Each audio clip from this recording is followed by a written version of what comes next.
Wagner, and today we are covering Donald Trump doing a special announcement on the semis. He was live still, which we will go to right now, and then we will cover the rest of the show. So, let me get this audio up here for us in the meantime. And then I will get our show started.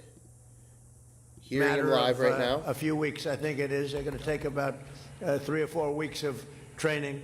34 states have joined this initiative, including Indiana, Wyoming, Louisiana, Arkansas, Alabama, Florida, and Maryland are joining us just today. And many of the representatives and leaders from those states are with us. It's actually a very big deal. This is a big deal. We believe that all 50 states and Washington, D.C. should join us in supporting these great veterans. And frankly, some of the states didn't know about it. They heard about it today, and I think they're all going to be signing up. Data shows that truck drivers who are veterans account for 42% fewer accidents. Think of that, 42%. Hello, and that Magic. number, they say, is a very minimal number, even as they drive the double the number of miles of non-veteran drivers. So, to end this, very simply, the radical left wants more jobs for illegal aliens and more migrants in 18-wheelers, and Trump administration wants safer roads and more jobs for the American veteran. Now I'd like to ask a man who's done a fantastic job on this subject and many others, Secretary Duffy, to say a few words, followed by Secretary Collins, Nathan, and a great veteran truck driver, Ricky Washington. And I'll just stand here and watch. Thank you very much. Sean, go ahead.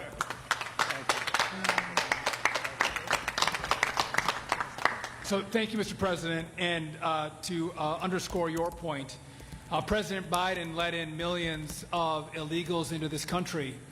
And he thought it would be a good idea that when they come in, they get a job, and they get a job driving a commercial. Okay, we will pull that back, and we will get Donald Trump's full comments. He went a little early on me today, but just pulling the chat up right now for us. Let me get to the news of the day since our show is starting now. Where the hell is my phone at?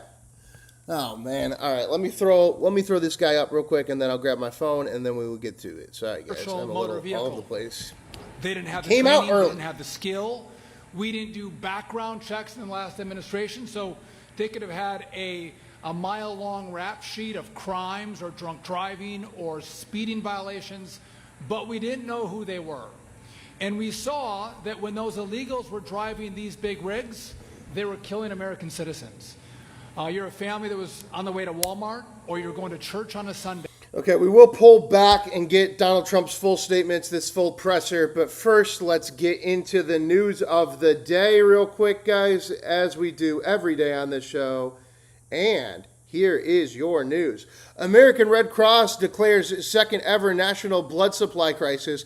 American Red Cross declared its second ever national blood supply crisis Monday after U.S. blood donations fell to a 4-year summer low. What you need to know. The American Red Cross declared its second ever national blood supply crisis Monday after donations fell to a 4-year summer low. It says it now has less than 1 day's national supply of type O positive blood, the most commonly transfused type, and is limiting distribution to hospitals. The organization attributes this year's shortage to extreme heat, poor air quality, and foodborne illnesses. Donations are typically lower during summer vacation months.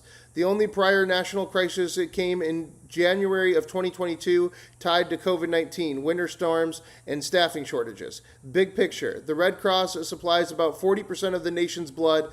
Officials warned surgeries and cancer treatments could face delays if the shortage isn't resolved. How you can help. Book an appointment through the blood donation app or redcrossblood.org or call 1-800-RED-CROSS. All blood types are needed right now desperately, but type O is the most urgent in need. The Red Cross says it just needs 3 all-type donators at each blood drive this summer could end this crisis. Bonus, donate by July 31st to get a Fandango movie ticket worth up to $15. Donate anytime in August to get a $20 Amazon gift card from the Red Cross.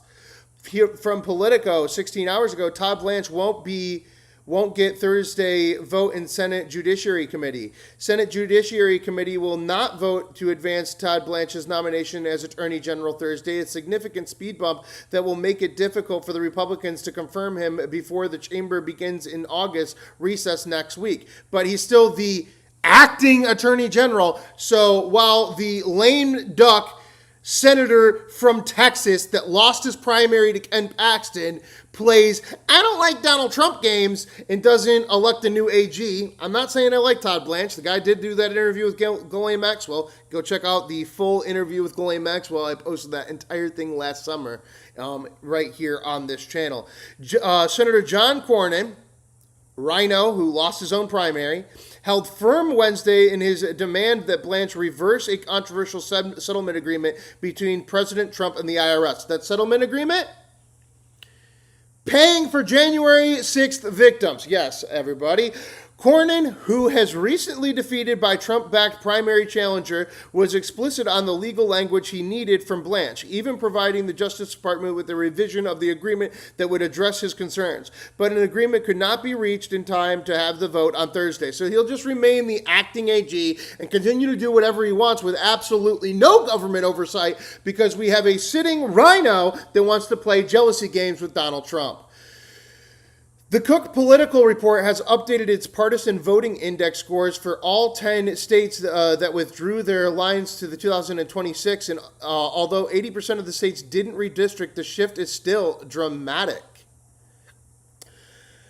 Alabama, California, Florida, Louisiana, Michigan, Missouri, North Carolina, Ohio, Tennessee, Texas, Utah were the 10 states that successfully redrew lines to benefit one party over the other.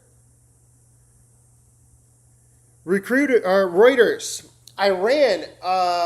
Iran mines U.S. troops' social media as military considers seizing cell phones. Some U.S. troops deployed to the Middle East may soon be ordered to surrender their cell phones as military leaders warn that Iran is using phones and videos posted online to assess where its strikes landed and potentially improve follow-up attacks.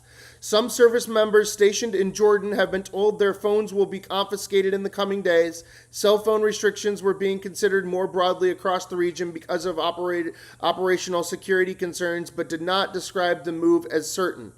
Any crackdown would force U.S. military commanders to balance operational security against a troop reliance on cell phones to communicate with the families during wartime.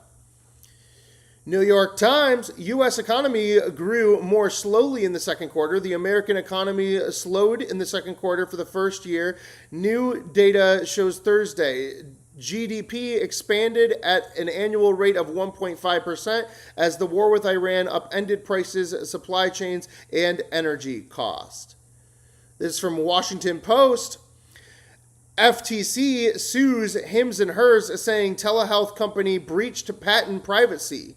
The Federal Trade Commission filed a lawsuit Wednesday against the popular weight loss website Hims and Hers, alleging that it breached patent privacy and engaged in unfair billing practices.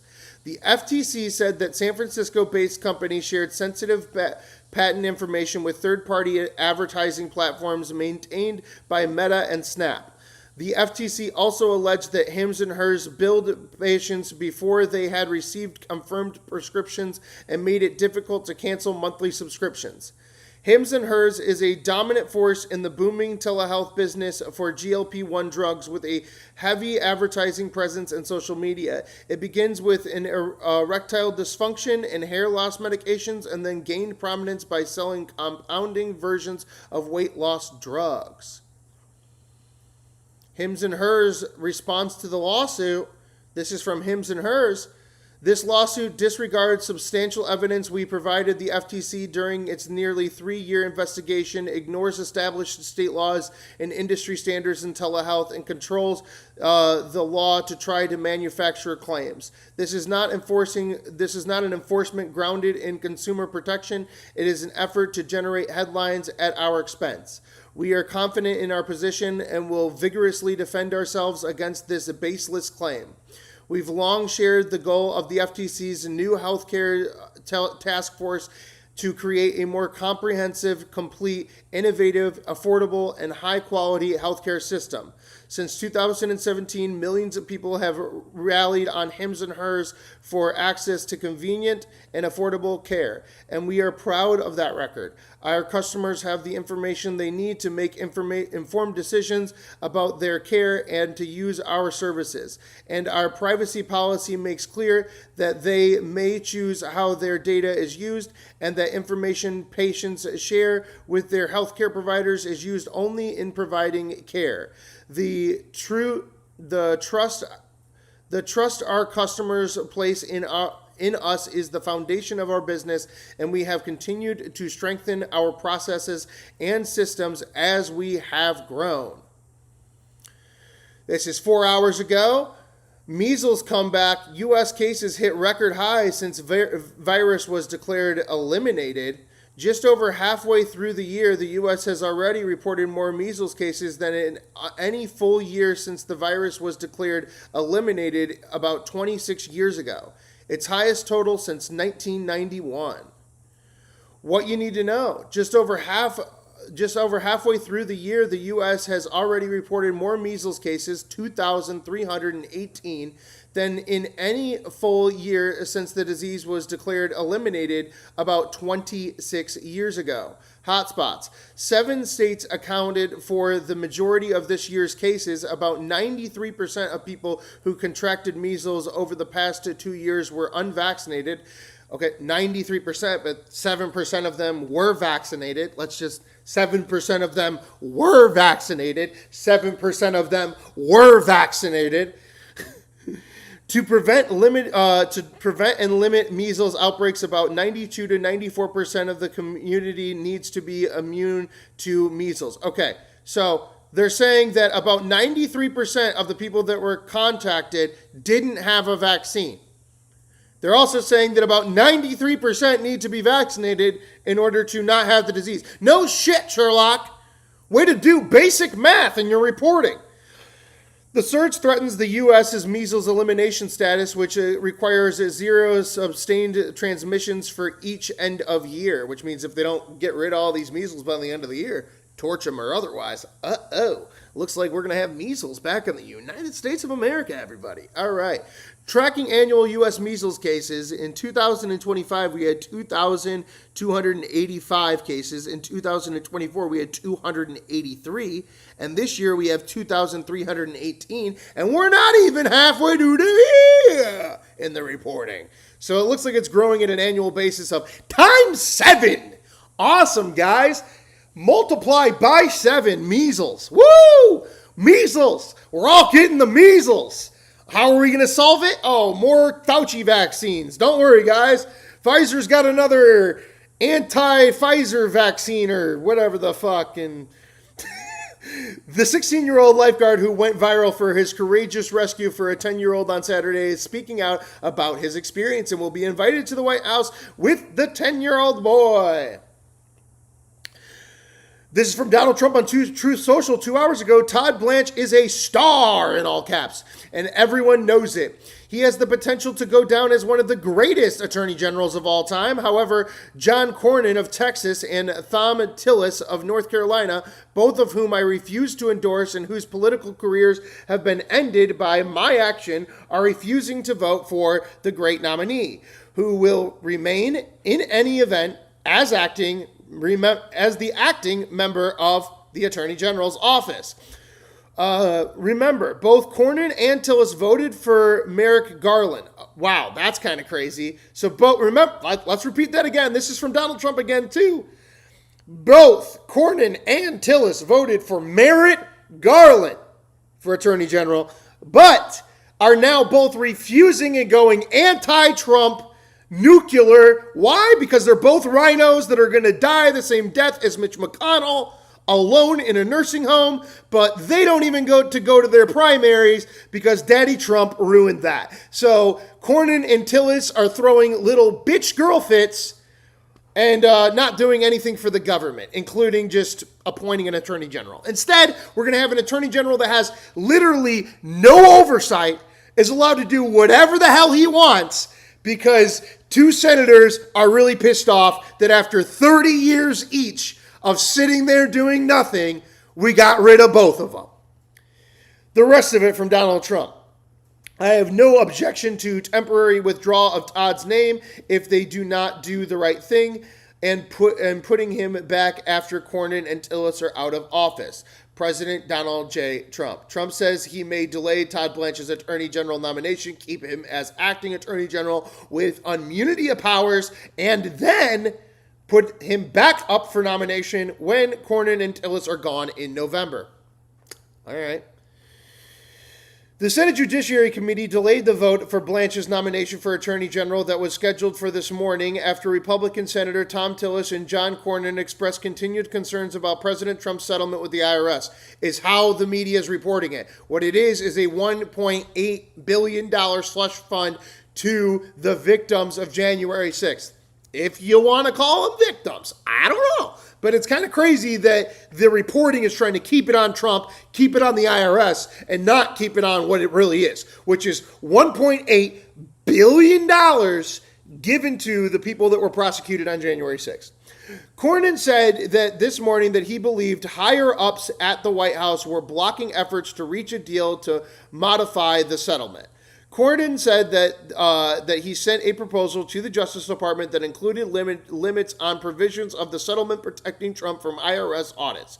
A guarantee he said he needed before voting for the advancement of Blanche's confirmation. I thought we were pretty close to landing the plane on this one, Cornyn said. No, you didn't. You know you're out. You know you're losing. You're done. He's retired. He isn't even able to run in his own election. He got primaried by a guy that looks like this. Bro got primaried by this. And the guy that looks like this, he's supporting pedophiles and going up against like potentially a gay conservative, like weird Tellerico dude or whatever. Still, like you couldn't even keep your own fucking seat, so now you're throwing a fit. That's clearly what's going on here. I thought that we were pretty close to landing this plane, Cornyn said, but this morning there's been no response from the White House. All right. 2 hours ago, scorned senators forced retreat on Blanche's confirmation vote. Senator John Cornyn opposed illustrates an unintentional consequence of Trump's campaign to remake the Republican Party. A fixture in the Senate since 2002. No. 24 years is what you're supposed to say. A senator who has been here for 24 years, not a fixture since 2002, a 22-year senator, Cornyn spent years as one of Trump's most dependable allies, voting with the president more than 99% of the time and helping stir his judiciary nominees and legislative priorities through the chamber. But now he's throwing a fit because he lost to potentially a pedophile supporter in Ken Paxton.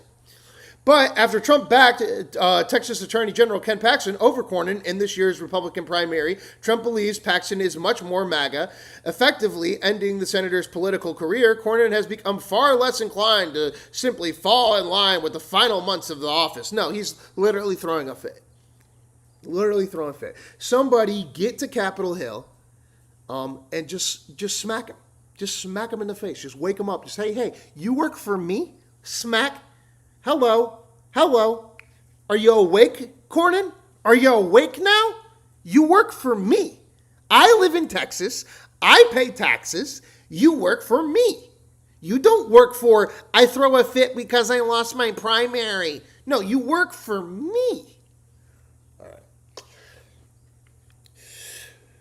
Let's see what else we got here. Is there anything else? What the fuck? Instagram freezing up now. Blood donation, blood donation. Oh, this is crazy. Thursday of immigrants. Let me pull this up, guys. This happened on X, and I thought this was not even fucking real today. This is so crazy that this actually happened. But I grabbed a few of them because this is... I had to fact check the shit out of this, guys. This was crazy. Posts. What the fuck? Where's my fucking retweets at? Replies? Is that what they're doing? Here we go. So, if you guys look at this is pretty fucking crazy. This is the immigrants just raiding, okay? Thousands of migrants entered Spain's North African enclave, Confronts, on Thursday, overwhelming border security and renewing pressure on one of Europe's most sensitive migration routes. Kashtu is one of the two Spanish enclaves in North Africa, along with Millennial. Here's one that's really crazy. This is the one that's really crazy, guys. This one.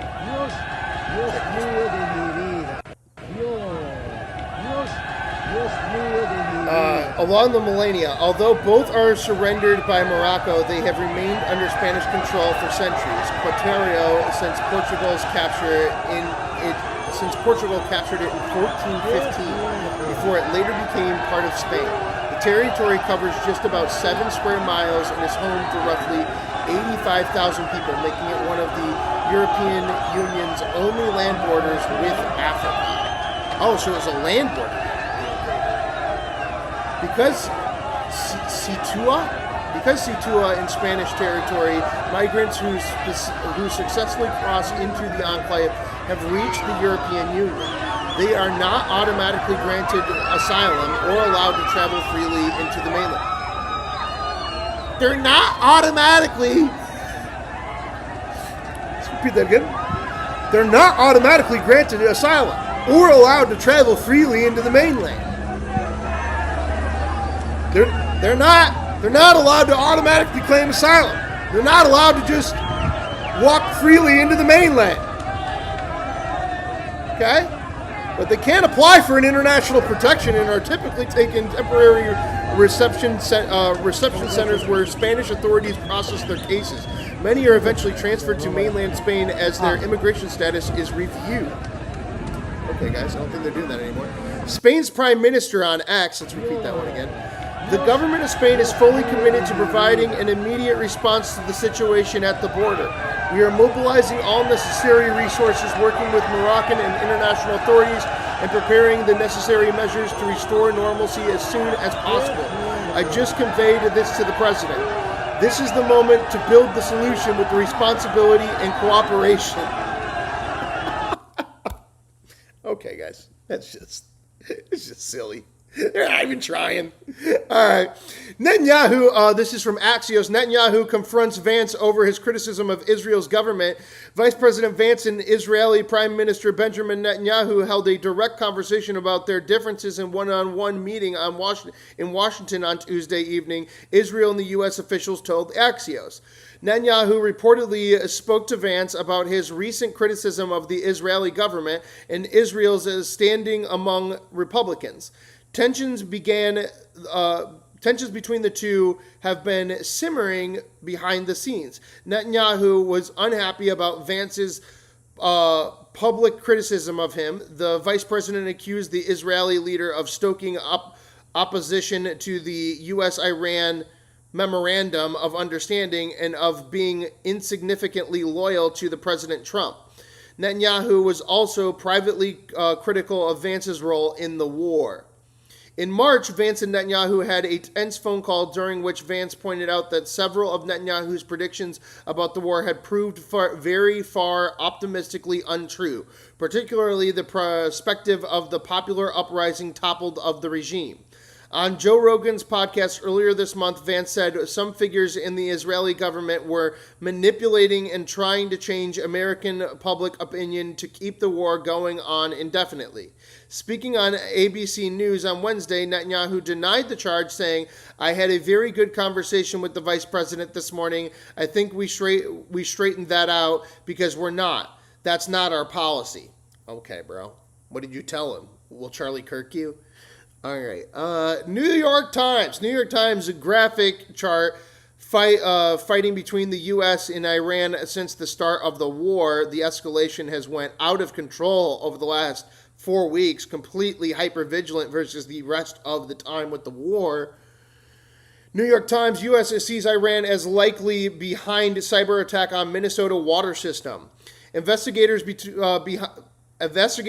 a cyber attack this week on dozens of municipal water systems in Minnesota was probably the work of Iranian hackers, the New York Times reports on Thursday. There are no indications that any water supply has ever rendered unsafe to drink. Local officials reported that the well and the treatment plant in at least one city was temporarily offline on Monday, while other cities in the state had to use manual workarounds to cope with attempted attacks on automated operations. Officials cautioned that they had not definitely determined who was responsible for the attack and that the preliminary assessment could change as the authorities collected more technical data. They also warned that the hackers could be attempting to pose as Iran-based in an effort to ratchet up tensions between the two countries, though former intelligence officials said such a scenario was unlikely. NBC News: Apache high school shooter's father sentenced 15 years in prison. Colin Gray, who gave his son an assault rifle that the teenager used to unleash a mass shooting at a Georgia high school in 2024, was sentenced Thursday to 15 years in prison. A jury convicted Gray in March on multiple charges, including a second-degree murder and involuntary manslaughter over the Christmas gift that his son used for the shooting of Apalachee High School. Gray gave his son, Colt, the weapon just a few months after law enforcement came to Gray's home because the teenager threatened to shoot up the elementary school, according to prosecutors. Colt, now 16, was sentenced to life without parole just days ago for the shooting, which left 2 students and 3 teachers dead. Another teacher and 8 more students were wounded.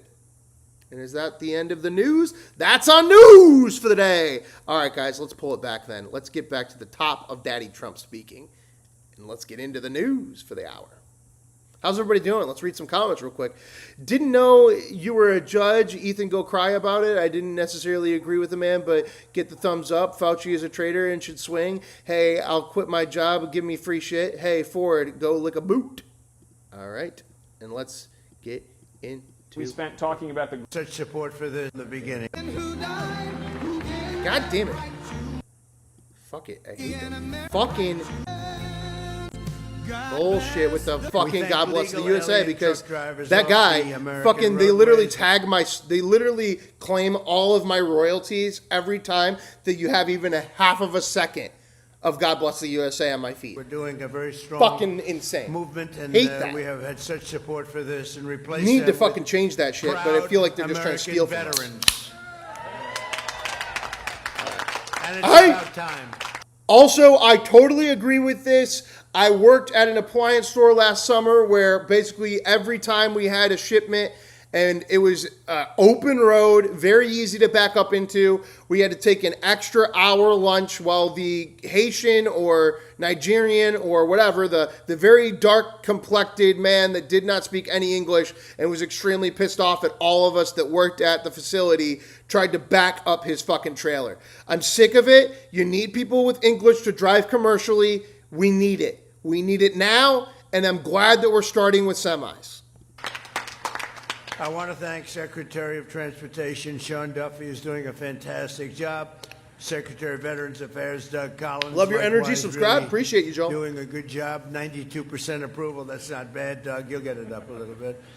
Acting Secretary of Labor Keith Sonderling, and along with President of Werner Enterprises Nathan Meisker. Thank you very much, Nathan, and representatives from the American Truck Industry.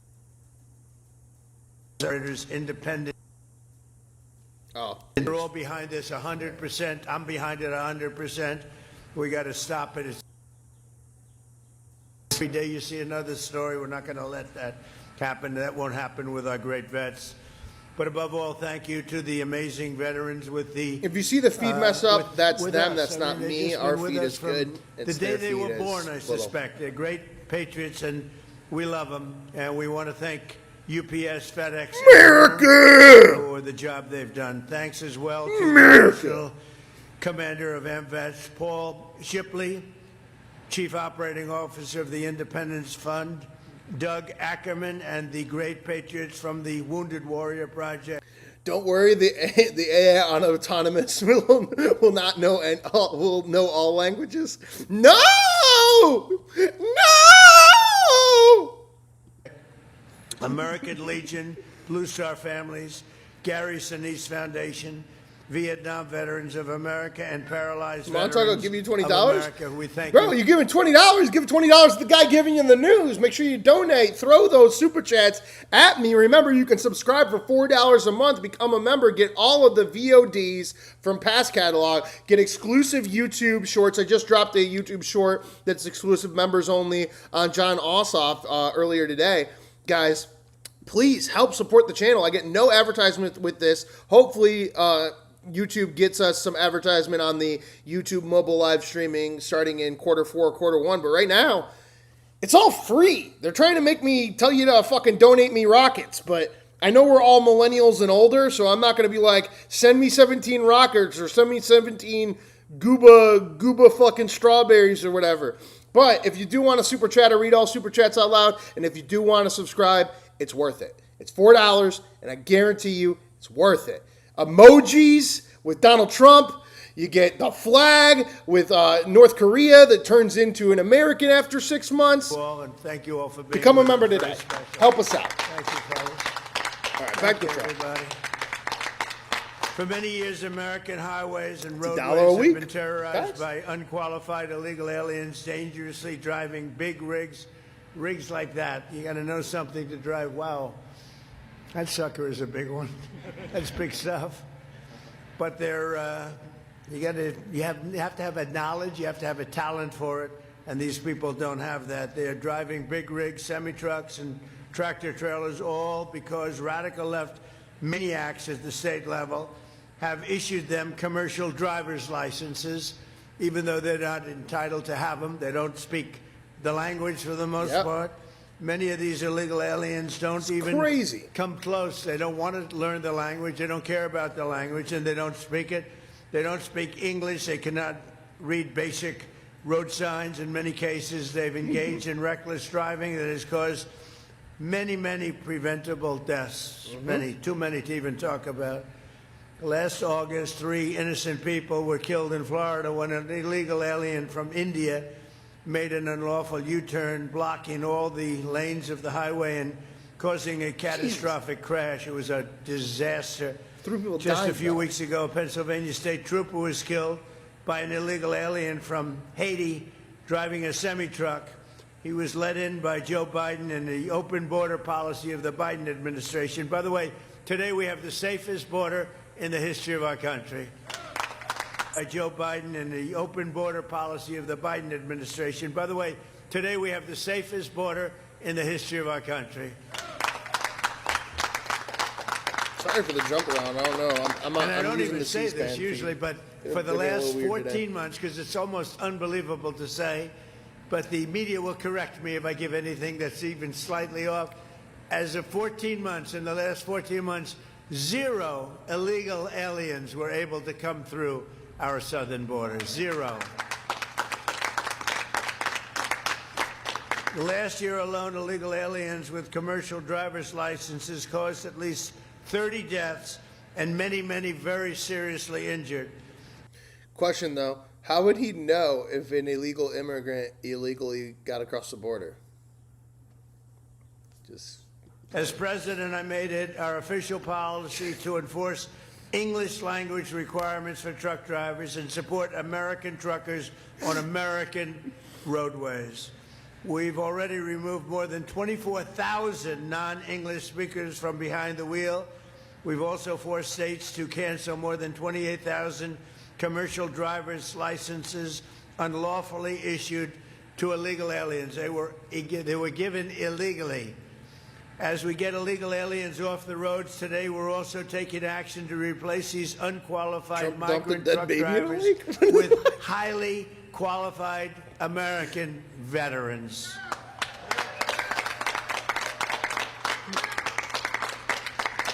Under our brand new Freedom Haulers, we call it Freedom Haulers initiative, any American who has driven a heavy truck for our military will automatically be eligible for a commercial driver's license, and it's good-paying jobs too. Any veteran with a heavy vehicle experience from the military will now be eligible to skip The ghost of Lindsey Graham's butt plug. redundant road tests to obtain a commercial driver's license. We're going to make it as easy as possible for the veterans. Within 2 years following their active... Okay, I got it. The Donald Trump dumped a baby in the lake claim. We gotta hold on. I haven't even heard this one yet. The claim you're referring to is a viral allegation that alleged that after the U.S. Department of Justice released a large batch of the Epstein-related documents in 2025. Here's the alleged actual says. An FBI tip submitted in 2020 by an unnamed woman claimed she had been trafficked as a child. In her statement, she alleged that in 1984, after giving birth at the age of 13, her uncle killed her newborn child and disposed of the body in Lake Michigan, and that Donald Trump was present during the alleged killing and disposal. As the story spread online, it was often distorted into the claims of Trump dumped a dead baby into a lake. Those versions go beyond what the document itself alleges. The released FBI tip does not allege that Trump physically threw the baby into the lake. Rather, it alleges that he was present when the witness threw the baby into the lake. It also is important to understand the status of the allegation. Yeah. This is like people that don't understand what AI is.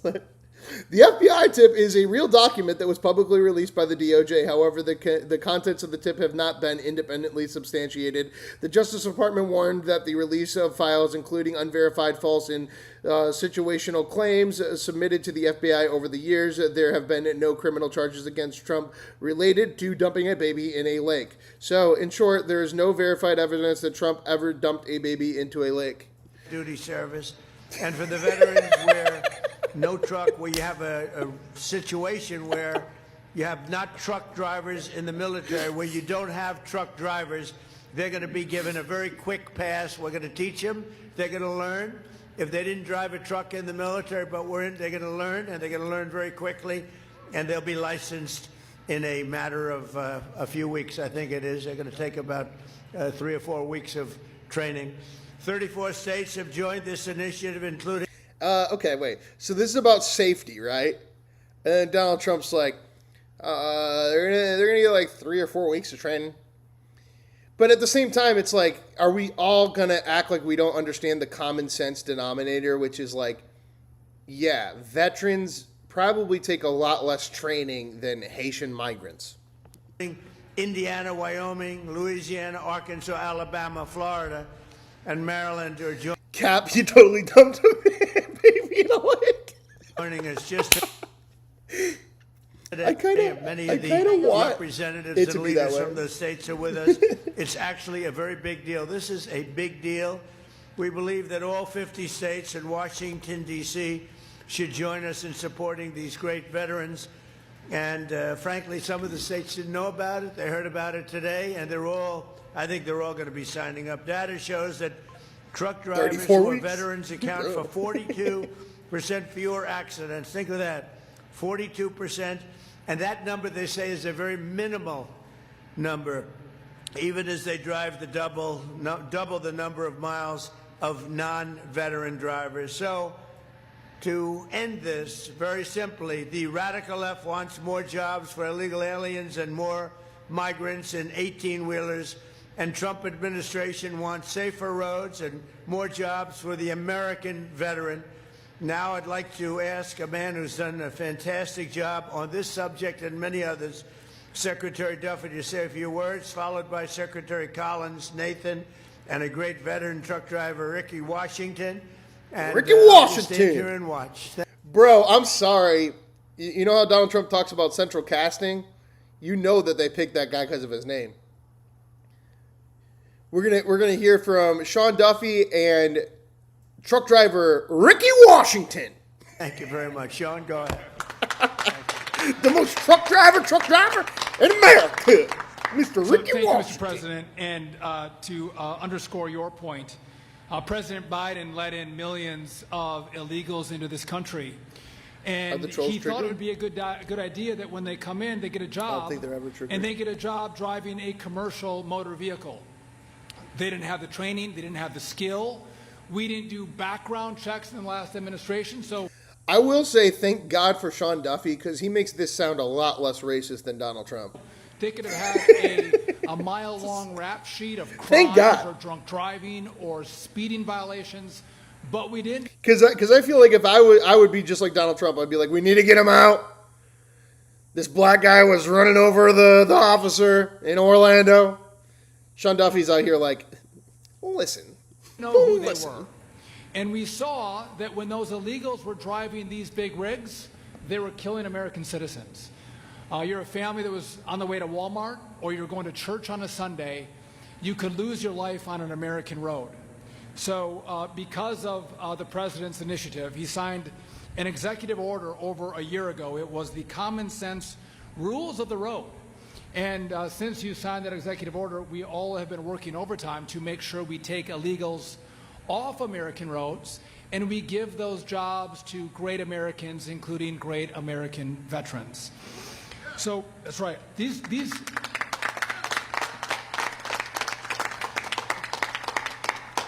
are great paying jobs. They're anywhere from $80,000 to $100,000+ a year.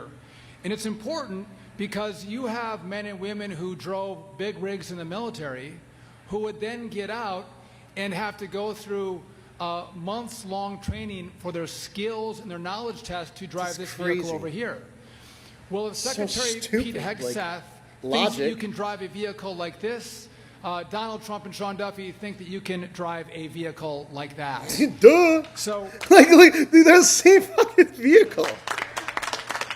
This is a great example. They got the two. You got both of them on both sides. Illegals are out. American patriots are in this administration. Hell yeah. We've had more people, trucking companies call us and try to find, how do I hire more veterans? How do I bring the great men and women who serve this country, how do I bring them into my company? So you can go to freedomhaulers.dot.gov to get more information. But we are clearing the deck for you to get a great job in trucking. Mr. President, there's a lot of things that the radical left, as you mentioned, get angry about because they're radical. But safety for the American citizenry is bipartisan. This is not a political issue. This is an American issue. Let's make sure American roads are safe.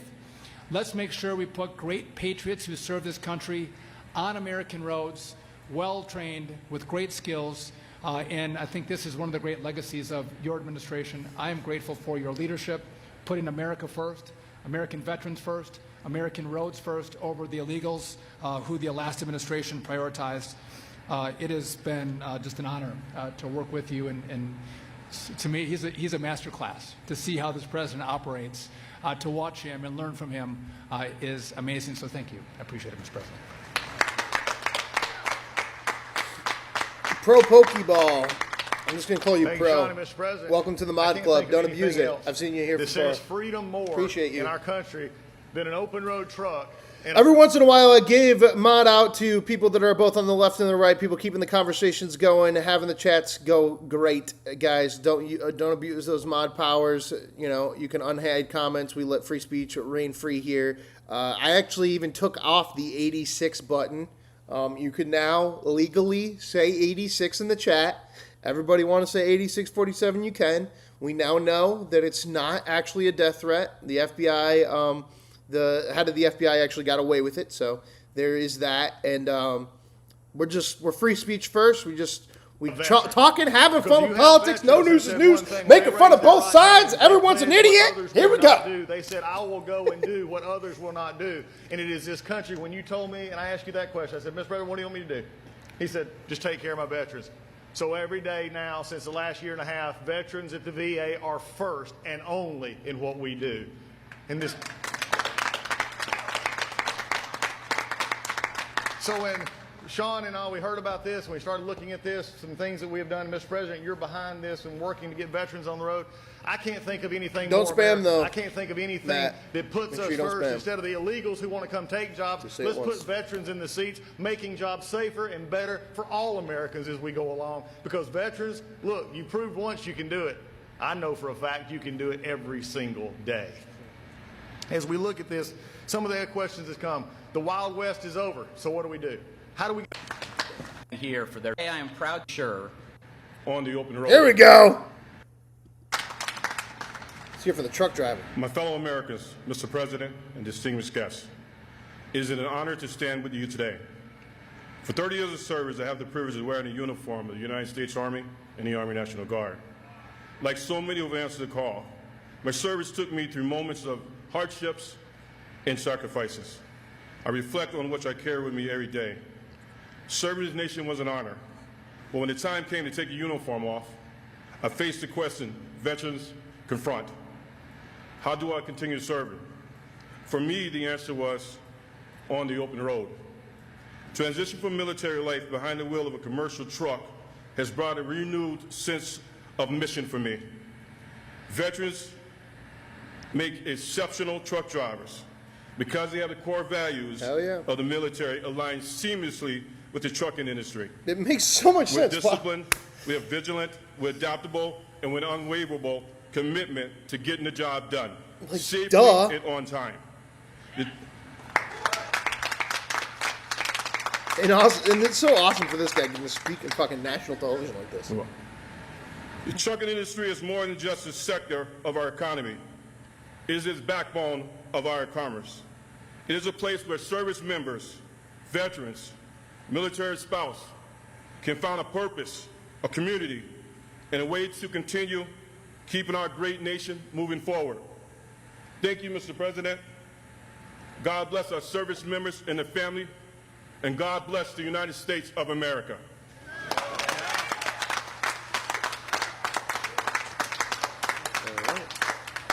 And thank you. Anybody like to say anything? I just want to thank everybody for being here. This is going to be a big day for our wonderful patriots, our great veterans.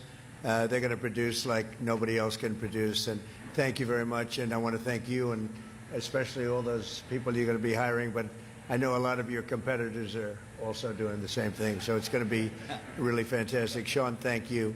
Thank you, Doug. Thank you, everybody, for the job you've done very much. Bye. Thank you. Thank you. Bye. The bye. That's the...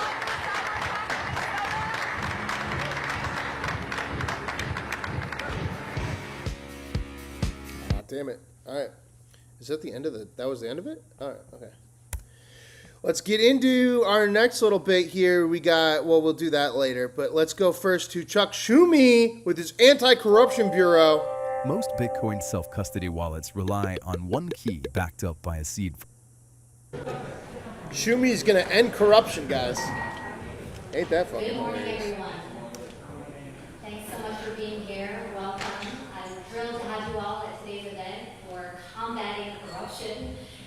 I'm Lisa Gilbert, co-president of Public Citizen.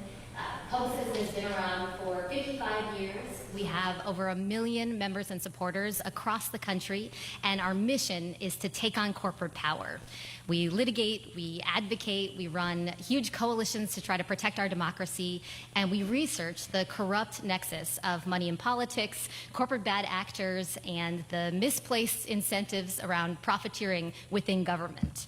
I so appreciate you all being here early in the morning for this event. It's an important conversation we're having about how to combat and fight corruption. Okay. The I just want to hear from Schumer. I don't want to hear from you.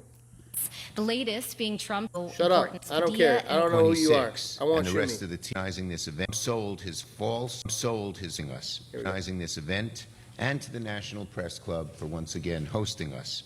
Now, in 2016, Trump sold his false promise to the American people that he would drain the swamp. In 2026, Trump is selling his presidency to the highest bidder. Trump Steaks, Trump University, Trump Airlines, Trump Coin, and now the Trump presidency. All cons for sale. The product changes, the con stays the same. The presidency is supposed to be a public trust.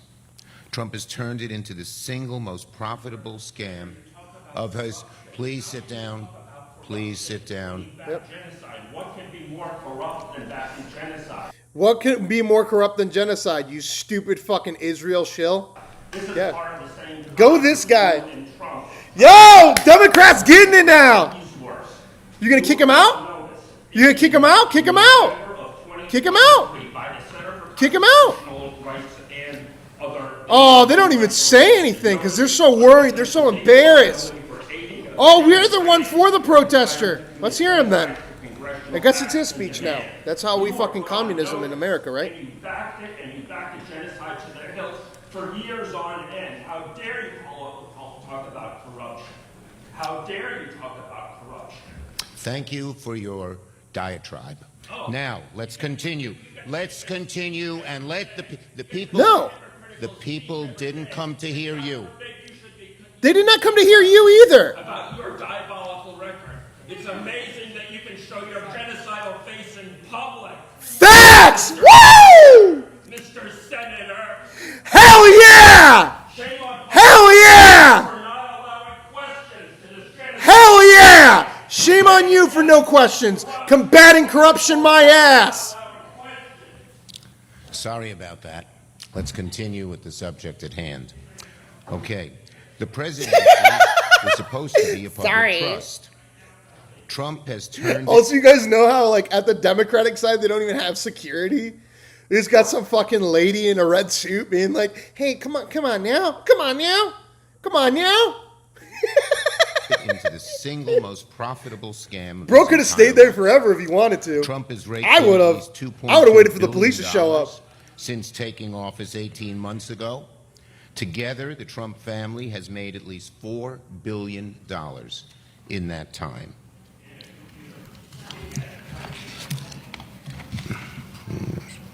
What the fuck, bro?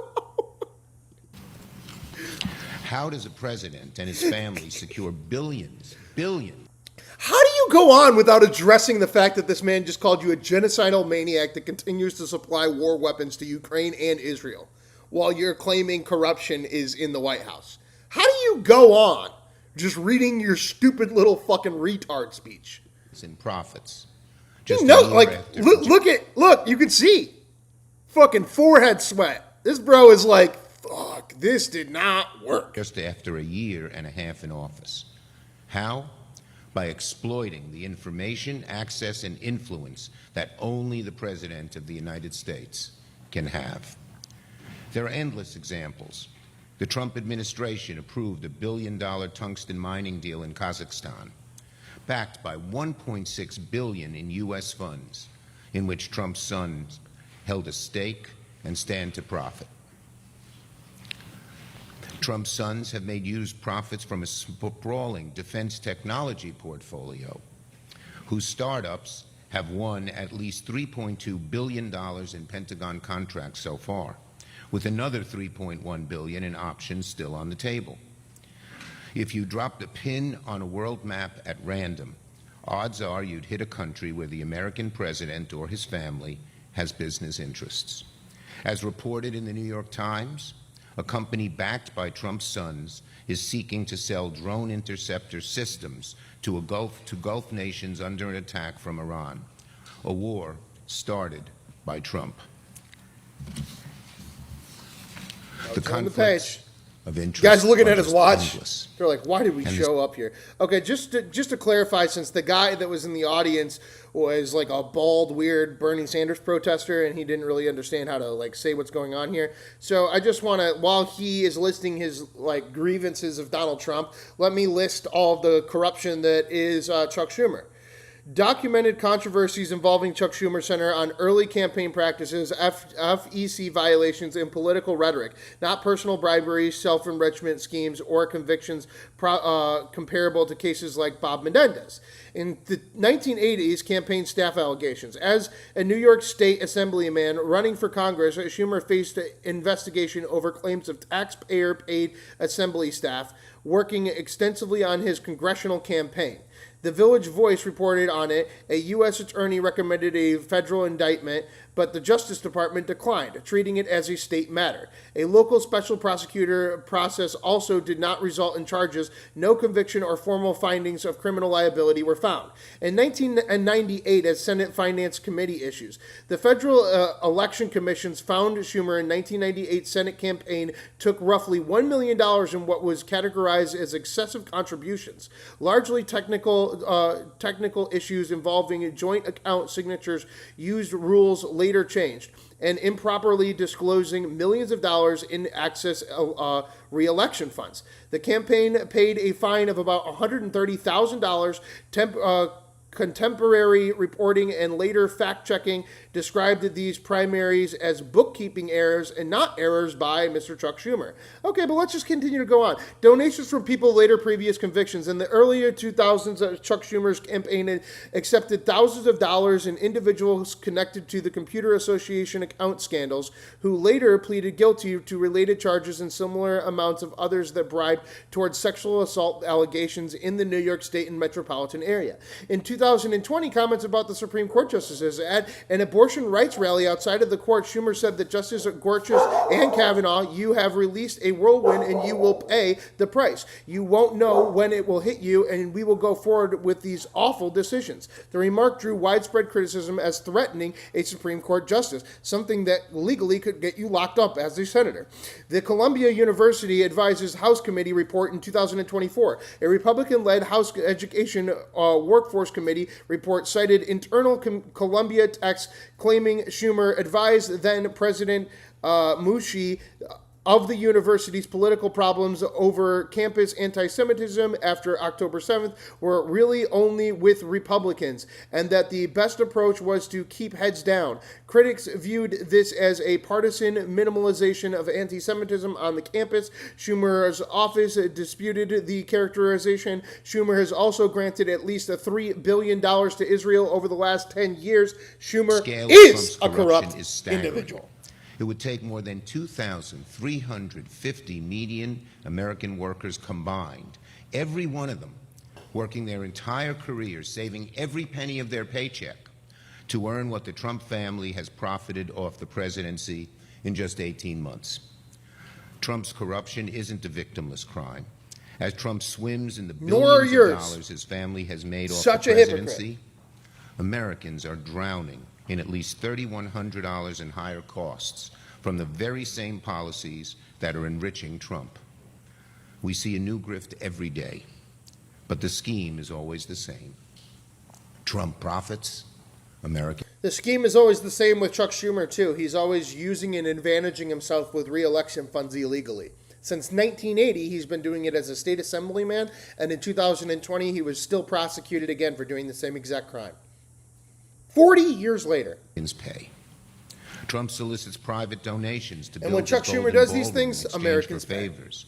But somehow the American taxpayer still foots the bill for his palace. Back in 2024, the oil executive Harold Hamm went down to Mar-a-Lago. I don't need to talk about Trump's corruption because Chuck Schumer's got that handled. And offered Trump $1 billion for his campaign in exchange for killing the green energy industry. Now, working families' electric bills are skyrocketing because Trump is blocking the cheapest and fastest source of energy to build and to get on the grid. Trump receives a $400 million luxury jet from a foreign country, the most expensive bribe made to an American president in history. And yet, Americans receive a $1 billion invoice for his security upgrades to make the jet airworthy. And what about tariffs? Trump changes his tariffs every time one of his billionaire friends calls him to ask for a carve-out, or he gets a gold-plated gift from a foreign dignitary. Meanwhile, oh, look, liberals care about budgets all of a sudden. Exactly. Bro didn't care about his own budget, though. Everyone knows costs are high and corruption is rampant. We need to remind people that costs are high because corruption is rampant. The two are And it starts with intrinsically you. related. You've been doing it since 1980. America's crying out for Congress to crack down on this unprecedented corruption. And they want their leaders to reckon with how Trump corruption was possible in the first place so that we can make sure it never, never happens again. Today, I'm pleased to announce new legislation that will do both. The Anti-Corruption Bureau Creation Act. This bill is the biggest, boldest, and broadest proposal ever put forward to revitalize our anti-corruption institutions. Anti-corruption institutions. Talk about a fucking oxymoron. Anti-corruption institutions. Do institution and anti-corruption belong together? Or do they cause the problem with each other? Introducing this bill with my friends, Senators Padilla, Merkley, and Kim. Our legislation has two aims. First, get Americans their money back. Second, make sure no one can steal from them again. So let's start with the first issue, since it's the most pressing to the American people. Just because Trump stole Americans' money doesn't make it his. Americans deserve to get that money back. My bill will create a private right of action that allows Americans to recover the money Trump and his family have taken from them. Our proposal mirrors the False Claims Act, which allows citizens to file lawsuits against people who defraud the government and receive part of the civil penalty if their case is successful. Now, the False Claim Act lets the public sue someone who is defrauding the government, but not someone connected to the government who is defrauding the public. Our bill would empower any person, including a state attorney general acting on behalf of the people of their state, to file a claim to recover money stolen from the public through government corruption. The idea is simple. If Donald Trump or one of his lackeys, sons, or cronies uses government influence to steal from you, you deserve your day in court. Our bill has provisions that give priority to state attorneys general and to larger, more severe cases of corruption to ensure that frivolous suits don't get in the way of justice. Our second objective, stopping it from happening again. It's not enough to get the American people their money back after the fact if our grifter-in-chief can just rob them again. That's why the second goal of this bill is to put up guardrails to ensure that no president, this one or any other one, can ever turn public office into a private fortune again. Over the years, the corrupt chipped away at the guardrails Congress passed after Watergate to prevent the president from abusing the highest office in the land.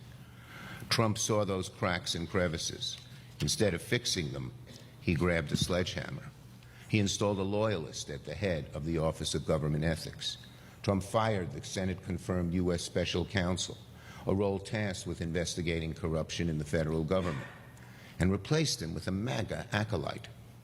He has also completely neutered the Federal Election Commission, which Congress created to police the rampant corruption imposed by Watergate. My bill would establish a new, independent anti-corruption bureau that strengthens a new anti-corruption bureau. That sounds wonderful. Who wants this? All the Please, let me know. guardrails Trump has weakened Comment section below, please. and placed My them God. all under one roof. The sum of these agencies is much greater than the parts. This new bureau is one where these institutions work in symbiosis, strengthening each other and eliminating barriers between them, which often got in the way.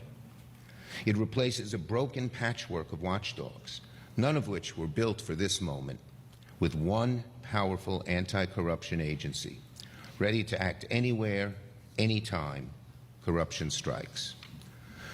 The Bureau would have subpoena power to give it real investigatory strength, meaningful enforcement authority, and the ability to disgorge, disgorgement's very important, all ill-gotten gains. The Bureau is a one-stop shop to both catch the corruption and make them pay up. A 7-member body nominated by the President with the advice and consent to the Senate would lead the Bureau, 3 members per party, with a requirement for a nonpartisan 7th member. Our Anti-Corruption Bureau isn't mere reorganization. We are giving the Bureau real independence from the President, real insulation from partisan politics, and real teeth to hold the corrupt accountable. Let me explain how. Let's say Congress tries to defund the agency. The Bureau has a self-sustaining funding source to guarantee its independence, much like the Federal Reserve. What if Trump tries to commandeer the Bureau to go after his political opponents? This would come at a steep price. Our bill explicitly prohibits weaponizing Keep on dreaming, Schumi. Violate the prohibition, and you could end up with a large fine or jail time. Let's say Trump tries to dismantle the Bureau by purging its commissioners. Nope, that won't work. If the President tries to remove a commissioner, our bill requires a panel of judges to appoint a temporary replacement to ensure the Bureau never loses a quorum. No president can fire their way out of this agency. The Bureau can do its work without fear of retaliation from the powers that be. Defanging these watchdogs shouldn't have been possible in the first place. A watchdog that depends on the goodwill of the person it's supposed to restrain is not any watchdog at all. So, in conclusion, this bill is just common sense, a basic, straightforward way to make sure all facets of government serve the people and no one else. Now, I'm not going to pretend this legislation is a panacea. It's not. But it's a big, important first step at a time when the public is calling on Congress to act. We'll fight for as long as... You just saw the public. The public was standing in your room and they were saying, stop fighting for Israel.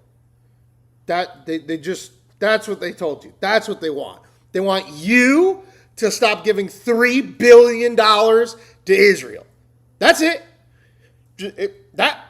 That's what the public wants. Not a fucking committee to a committee to a judge to a committee to maybe get Donald Trump. They just like you to stop funding Israel. It takes to make this bill law because this issue is bigger than Donald Trump. Trump has created obnoxious new ways to undo government ethics that no one ever imagined a president would attempt. But picture if our next president is an even more devious or competent crook. The bill isn't just about this moment. It's about restoring the deep state in government, long term. Don't underestimate how disgusted certain Republicans are by this corruption. I expect many of them will welcome this type of legislation. Now, throughout our history, when corruption has reared its ugly head, especially after the biggest scandals, Americans didn't look away. We rose up. We responded. And we often did so in a bipartisan fashion. When the spoils system led to a widespread boom, and just like that, we're going into our second hour of our show. Stay with us, guys. Just 1 second, got to switch up that poll. But it looks like Mr. J.D. Vance and Gavin Newsom once again advance to our second hour. The runoff is going to start momentarily here. Who will be president in 2028? 831 days until election, and it's now going to be Mr. J.D. Vance with 69 wins versus Mr. Gavin Newsom with 20 wins. Get your vote in now. The poll starts now. Hour 2 starts now. We're almost done with Schumer, and then we're going to go to a bunch of World War III shit, bro, because World War III be popping off. Let's make sure that we don't have any other news for the hour. Double check that. Yes, we do. We got a little bit. Let's see here. Okay. Gray is the first parent in the U.S. to be convicted of a second-degree murder for their child's school shooting. Judge Nicholas Prem, during the sentencing, said, "You failed to do the simplest thing. Prevent your son from stealing your gun." Damn, bruh. Back to Schumi. Confidence in federal agencies. Hour 2 starts now. Congress created a competitive civil service. When the Guys, make sure again that you double tap, you hit that screen, you hit subscribe if you want. If you help support the channel, Super chats. I read all super chats out loud. Keep the discussion in whatever discussion you guys want it to be. $4 a month. Help support the channel. Become a member. You start off as a North Korean. You make your way up after 6 months to a U.S. citizen. Eventually an Israeli. Get all those super customizable emojis, including those Donald Trump orange lips, that Sleepy Joe Biden, that CIA Mario, all those cool ass things, all for $4 plus exclusive YouTube shorts every single week. I work my ass off for you guys. Help support the channel. No advertisement on these mobile live streams until early first quarter of next year. So I really love and appreciate those donations. Thank you all. Now on for our Before two. election was marred I'm done with by my PBS. I just need my corporate PBS fundraising moment. scandals. Just give me my PBS Congress moment. all right? barred corporations and national banks from contributing money to federal campaigns. When the Teapot Dome scandal gripped Washington, Congress gave itself greater power to police corruption.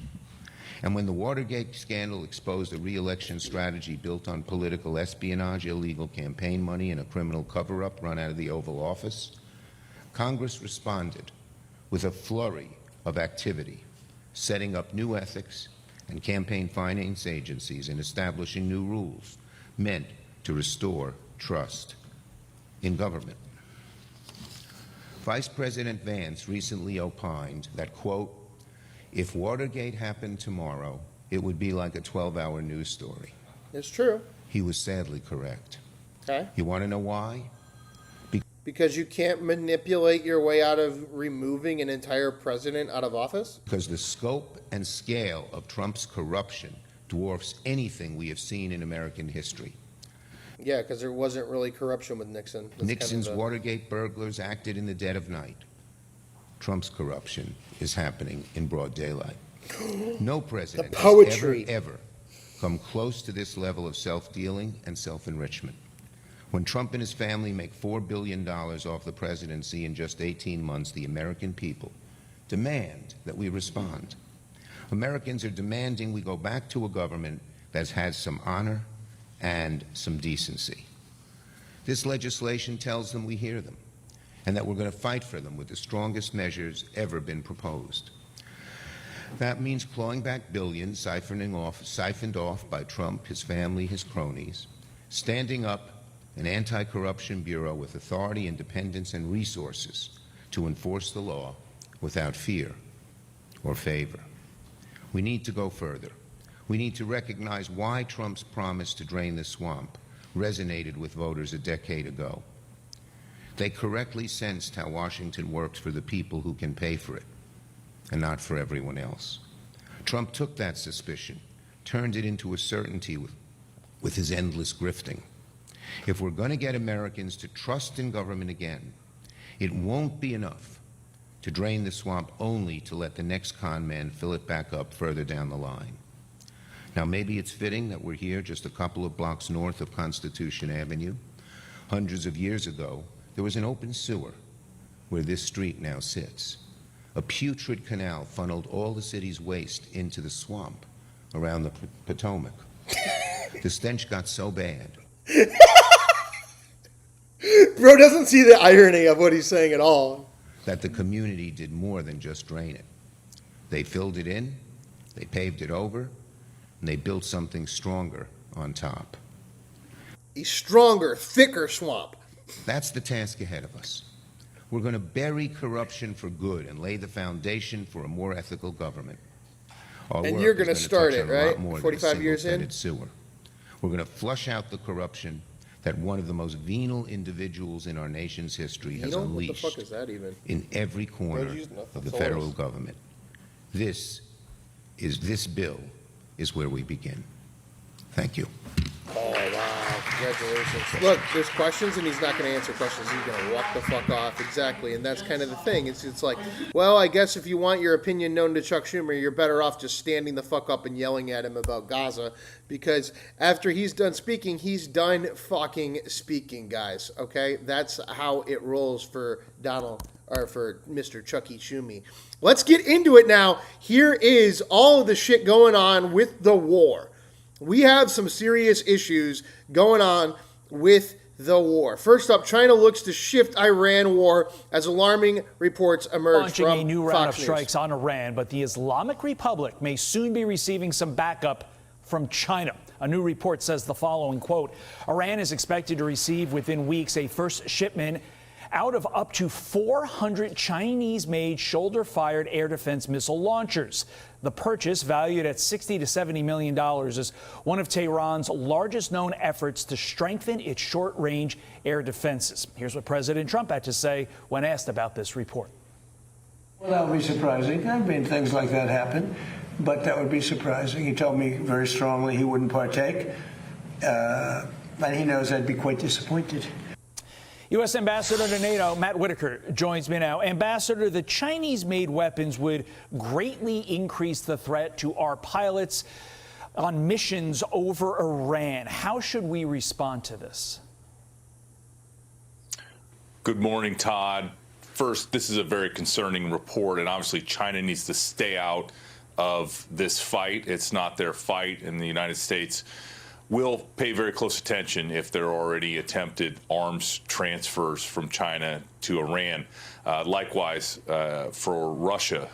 But, you know, this is where the United States and President Trump stands in a position of strength. We have all sorts of both military and economic ways to deal with this type of situation. Not going to get ahead of the president, obviously, but, you know, he has a lot of options as to how to deal with this before it happens and if ultimately it would happen. That's that's the current position.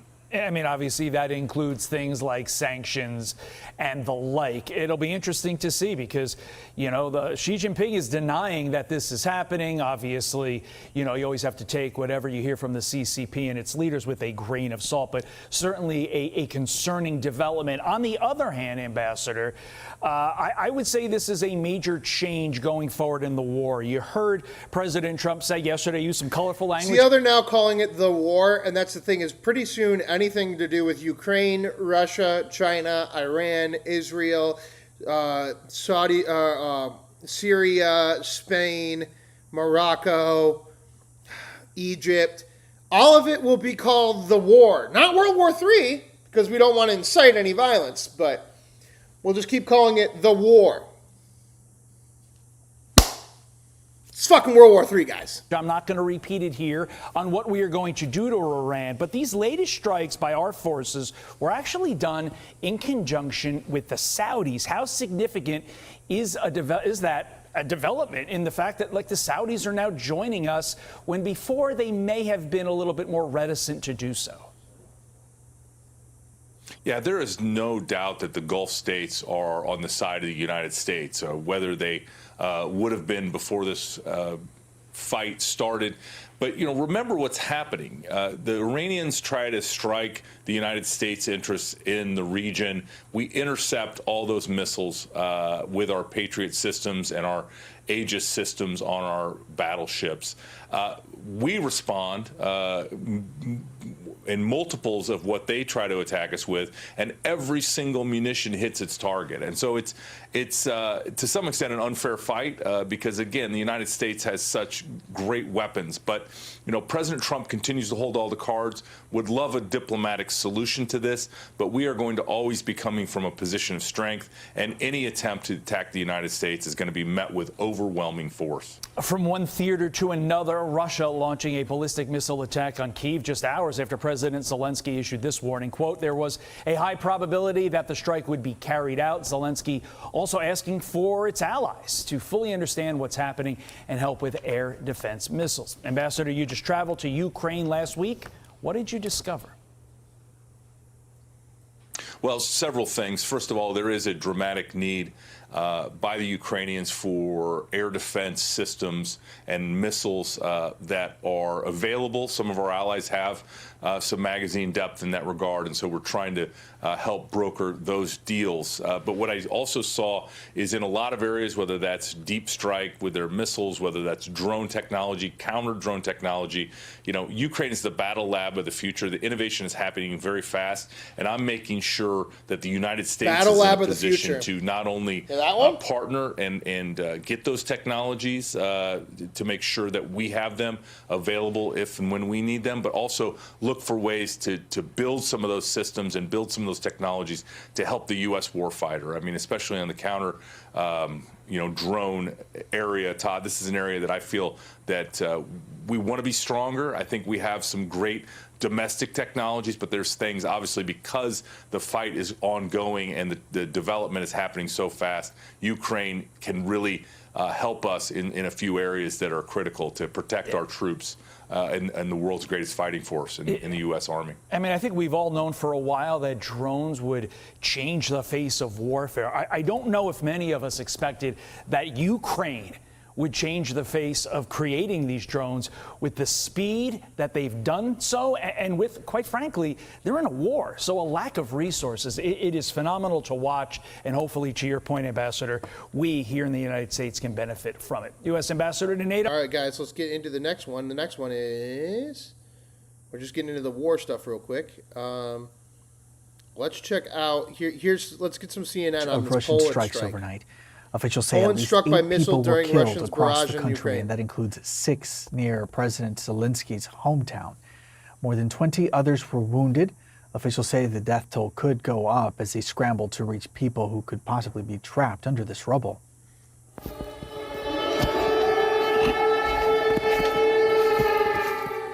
And all of this on the same night that the ominous sound of air raid sirens could be heard in neighboring Poland, which says that an unidentified object crashed and caused an explosion deep inside its territory during those strikes. So now Poland has this new officially video is been said to struck show by a Russia. large crater at the crash site. Russia's targets including Kyiv, where the attack demolished this market and killed 1 person there. Claire Sebastian keeping an eye on all those developments. She joins me live from London. Claire, wonder if we could start with this unidentified projectile that was reported in Poland. Is there any new indication on the source of it? Possibly Russia? Well, look, I think authorities in Poland and in Ukraine, likely as well, are still trying to work out exactly what happened here. But what we know at this moment is that the Polish military said overnight it was monitoring at least a dozen, it said, missiles over Western Ukraine that they said could pose a threat to Polish airspace. Then at one point after 3 o'clock in the morning, they noted that one unidentified object had crossed into Polish airspace. It then promptly disappeared from the radar, and Polish police then said that they found wreckage, a crater, and scattered debris, maybe in those pictures that we're showing now, in a village. We think we can show you a map of roughly where that crater is located, about 90 kilometers or so from the border. So this is fairly deep into Poland, mounting, but it's still, of course, the it's concern in Poland. around this. The Ukrainian foreign minister is saying that a Russian Kh-101 cruise missile crashed into Polish territory. We don't know if it's the same missile that made that crater. It's still, at this point, an unidentified object that we're dealing with here. And there's no way to know, of course, if this was deliberate or targeted. These are cruise missiles. If it was one, high precision weapons. But still, that work is still ongoing to determine what happened there. But it does come after a spate of warnings from Poland, from the Baltic countries, those closest to Russia, of the higher potential at this point in the war for Russian provocations, hybrid or other types of attack. The Polish Prime Minister Donald Tusk warned just a few weeks ago that Poland was preparing for every scenario. He didn't want to scare anyone, he said, but those intensive preparations were underway. No reaction from NATO as of yet. Poland is, of course, a NATO member, but we are keeping an eye out for that. And, of course, this highlights very clearly, Poland, the risks, the spillover risks of this war. So Ukraine struck a Iranian military vessel in the Caspian Sea 2 days ago. Now Russia is shooting rockets into Poland. China is supplying 400 rockets to Iran. Egypt just got struck today as well, which we will get into in a minute. It's World War III, people. It's World War III. Especially as these aerial attacks, these overnight aerial attacks escalate. In terms of the latest strikes that we've seen launched specifically in Kyiv, Claire, I'm wondering if you could bring us up to speed on what we're learning there. So look, this was a pretty major overnight attack. Even with that projectile crossing into Poland, we can't lose sight of the damage that it was inflicted on Ukraine. Multiple different areas of Ukraine were affected. And it comes, of course, 36 hours or so after President Zelensky was in the White House with Donald Trump, making an urgent plea for more help when it comes specifically to air defenses. I think it's notable because previously when we've seen meetings between Trump and Zelensky, President Putin has tried to get in and speak to Trump as well. We didn't see that this time. Instead, we simply see more escalation, this aggressive posture from the Russian side. So what we know at this point about this attack is at least 8 people were killed, dozens more injured across the country. Several notable incidents in Kryvyi Rih, which is Zelensky's hometown. A missile hit a residential home, killing 5 members of one family, according to officials there, including 3 children. And I want to bring you footage as well from Lviv, all the way over in western Ukraine. Dramatic video, if we can show it, of a boy being pulled out of a damaged building. City authorities say that he was born in 2020 and he survived, but with fractures to his leg. So very widespread. And of course, we're in the final days now of what is the deadliest month for Ukrainian civilians since April of 2022. We're joined now by Peter Salmayev. He's the director of the Eurasia Democracy Initiative. Let's go ahead and check in on that Egypt by strike. the US. So this Meantime, this Egypt is Iran. says that a Egypt fire struck at its Iran struck Mediterranean Egypt. port of Damietta was caused by a drone. Now, this is the first time Egyptian infrastructure has been hit. Eleni with us following this part of this narrative. This will, of course, be fueling fears of a Guys, it's World War III. Are Let's those call it what it is. What are we holding off for? I mean, this is what my sources are telling me and industry experts. So I was alerted to this late last night, Dubai time, and there was shock in the industry that Egypt and Damietta port was targeted. It is a crucial port for Egypt. It is strategic. It has an LNG terminal. It is on the Mediterranean. And then initially it was a fire that erupted on the Energos Winter, which is a fuel storage unit as well as a regasification unit. That fire then spread onto the gas log vessel as well. And you can see some of the images of the fire as well as the smoke. Egyptian authorities extinguished this fire and then confirming today that indeed it was a drone strike. Now, my sources tell me that we don't know where this comes from. There is major concerns around the source of this drone, but if this is now a true expansion that extends beyond the Strait of Hormuz and the attacks that we've seen in the Red Sea now heading towards Mediterranean ports, it really poses the question around hostility that is expanding and then drawing Egypt into this.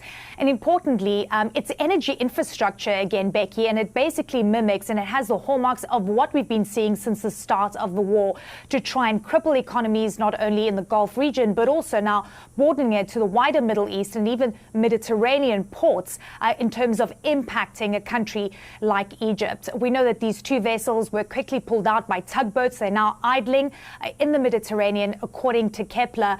And now Egypt needs to make, some kind of plan, contingency plan.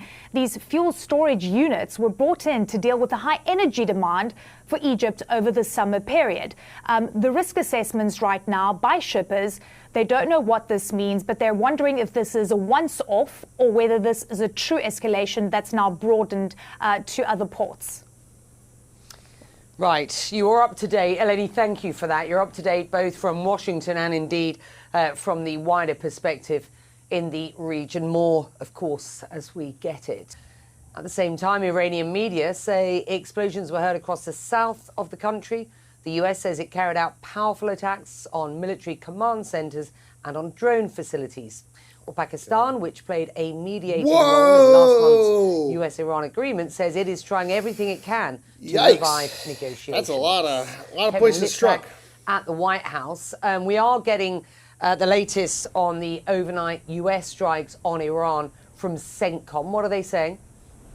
They're describing this as a heavy wave of retaliatory attacks for those attempted strikes by Iran on U.S. positions that happened 2 days ago. What CENTCOM says they targeted were military command centers, missile and drone facilities, coastal surveillance and defense sites, and maritime capabilities. They say that these were all targets of the IRGC, and they were, quote, aimed to further diminish threats posed by Iran and its proxies to American forces. forces commercial shipping and neighboring Gulf countries. This does seem to stop short of the full-scale return to war that we know President Trump has been considering and that he's received options for. And you have seen how the U.S. military has been bolstering forces in the region in the occasion that the president decides to go in that direction. But before the strikes began last night, the president described this as more of a tit for tat. He said it was the U.S.'s turn to strike Iran after Iran struck its positions in. Okay. All right. Well, that's all of the war talk. Let's get into some of the other news happening today. Russian strike. What the fuck? There we go.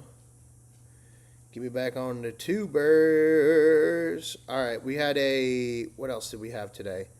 Well, we had a breakdown of the new polling taking their anger out on and then we'll get to the President Trump. We'll start Netanyahu off there. interview. Take a look here. Voters under the age of 50 on Trump. In the fall of 2024, Kamala Harris led in our polling by just 3 points. Look at where Donald Trump is. He was within 3 points of Kamala Harris. Now his net approval rating on the year and the average of CNN polling, look at that, minus 41 points. That is a shift of 38 points away from the President of the United States. He is falling through the floor. If you look at the trend line among voters over the age of 50 or 50 and older, the shift that we've seen amongst them against President Trump is less than half that. In fact, it's under a 15-point shift. So the reason why President Trump is so unpopular at this point is the shift among younger voters, those under the age of 50, your Gen Z, your millennials. They gave President Trump a little bit of a try in 2024. But they don't show up in midterms. He is down there, right there underneath the ocean floor. And he knows How that. does that and how that too. does that translate to when you're looking at Congress? Yeah, okay. So obviously President Trump is not on the ballot this year. But if you're a Republican in Congress and you think you're going to escape the unpopularity that President Trump has amongst younger voters, you got another thing coming, because just take a look at these shifts. Okay, in the fall of 2024, the choice for House margin, Democrats were leading amongst those under the age of 50 by 4 points. Look at that lead now, though. Look at that lead now. It's more than 4 times that, a double-digit shift. Their lead is now 17 points. Look at those 50 and older. Under 50, Look they at that. don't show Republicans up led in the by midterm. 8. They now lead by 6. Basically the same. Same. The reason why Democrats Plus have been 50 able is to the jump same. out to this lead in Congress, No reason. the reason why the reason that Donald Trump and every Republican hasn't done fucking much shifting or moving of their positioning is clearly because everyone over plus 50, which is who shows up in a midterm, is still on their side. They've lost 2 points. They've lost 2 points. The Dems have gained 15 points of a factor that does not matter in a fucking midterm because young voters under the age of 50 do not show up for midterms. They are likely to take back the U.S. House of Representatives. It's not older voters. The key game that has shifted here, the key play that has shifted here is younger voters. Those under the age of 50 are taking out their anger, it seems to me, that they have against President Trump. They're going to take it out against Republicans in Congress this fall. This is a titanic type of shift away from the Republican Party and to the Democratic Party. Generally believed predictor, of course, in how things will pan out is the enthusiasm gap, if you will. Right. So the most motivated voters, the people most excited or most excited to turn out in the midterms. How is this looking? Yeah, younger voters are as excited to turn out for this midterm as I am. Every single morning I appear with you as I bam off the screen, to quote Emeril Lagasse. Okay. And these are bam numbers. I mean, look at this. Voters they're really trying here. Under the age of 50, the choice for the House. Among the extremely motivated, you go back to the fall of 2024, Democrats only had a 2-point lead amongst them. Look at this lead now in the 2026 average. It's a 46-point advantage among the voters who are most likely to turn out, because midterm elections have lower turnout than presidential years. The extremely motivated is a very key. This is wild. This is a wild shift. Taking the words right out of my mouth. We're talking about a 44-point shift amongst those who are extremely motivated to turn out and vote. These are the types of numbers that blue waves are made of. And if there is a blue wave come November, it will be because of voters under the age of 50, younger voters who gave Republicans and President Trump a try in 2024. They are doing a 180, and they're saying, you know what, we're going back to Team Blue, at least in the polling we see so far. So far, it's good to see you here. Thank you. Thank you. Voters are angry. They are hungry for change in Washington, and more of them are now looking towards the Democratic Party to make that happen. Those are the big takeaways from our Okay, let's get into this Netanyahu interview now. The ceasefire collapsing in the last few days. President Trump seems eager to still have a diplomatic solution to end the war in Iran. He says that Iran wants to make a deal. Is he right?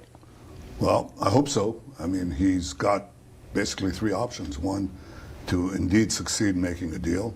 Two, to continue the blockade. Three, to take military action. Anything that will produce the end of Iran's nuclear program is what we want. That's our common goal. We talked about it. When you met with President Trump at the White House, did you try to persuade him to resume attacks on Iran? Actually not. That's the caricature, the cartoon picture. That is not true. We actually analyzed all three possibilities, and I thought we did it in an open way. Okay, but you're not saying that you aren't encouraging more war.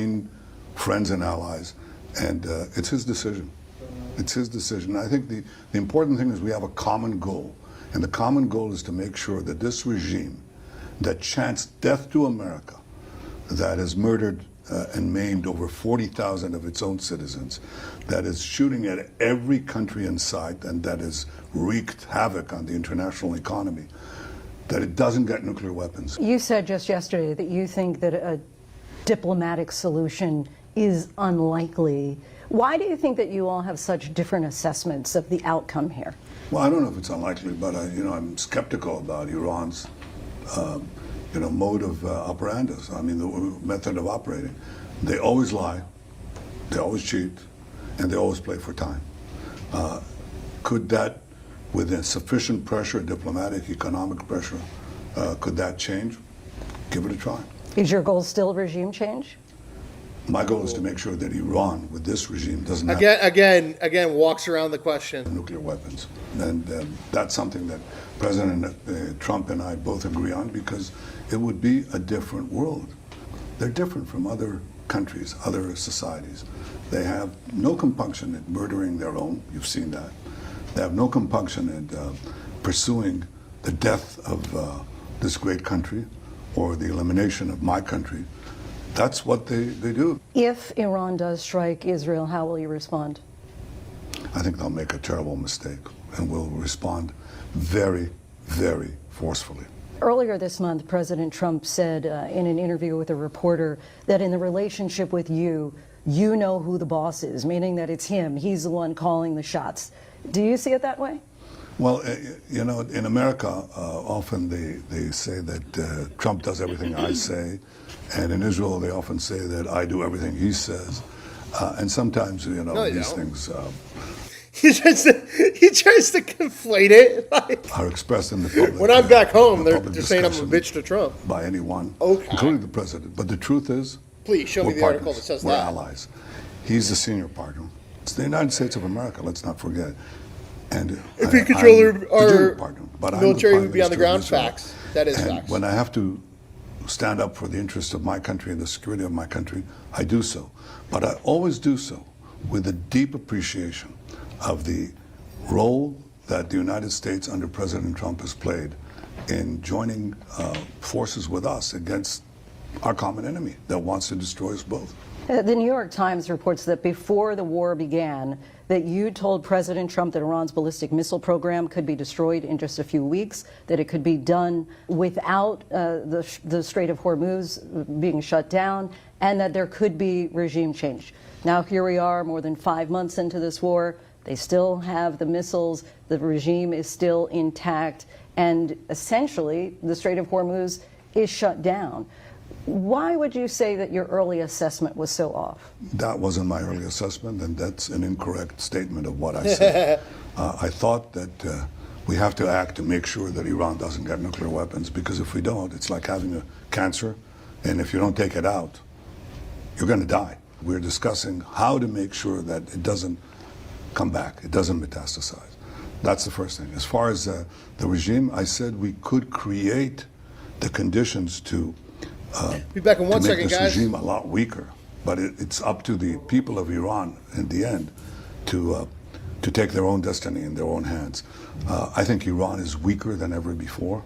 I think Israel is stronger than ever before. But I can't tell you that the regime has already collapsed. It's not. But I'll make a prediction.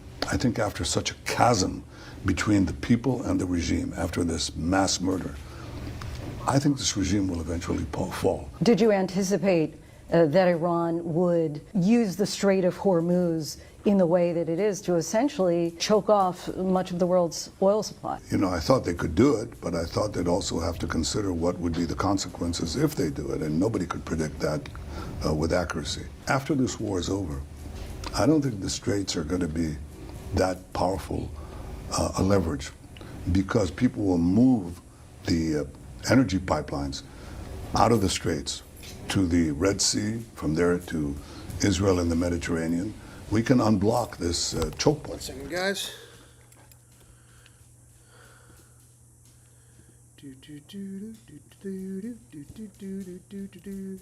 And we will. How do you respond, though, to your critics who say that you intentionally misled President Trump to get the U.S. involved in this war? No, I didn't mislead anything. And the president didn't need to have, you know, nobody tells President Trump what to do. And when I met him before the second term, before he was already elected, but he wasn't yet, he didn't yet take office. And I went to see him in Mar-a-Lago. And the first thing he said to me, I have to make sure that Iran doesn't have nuclear weapons.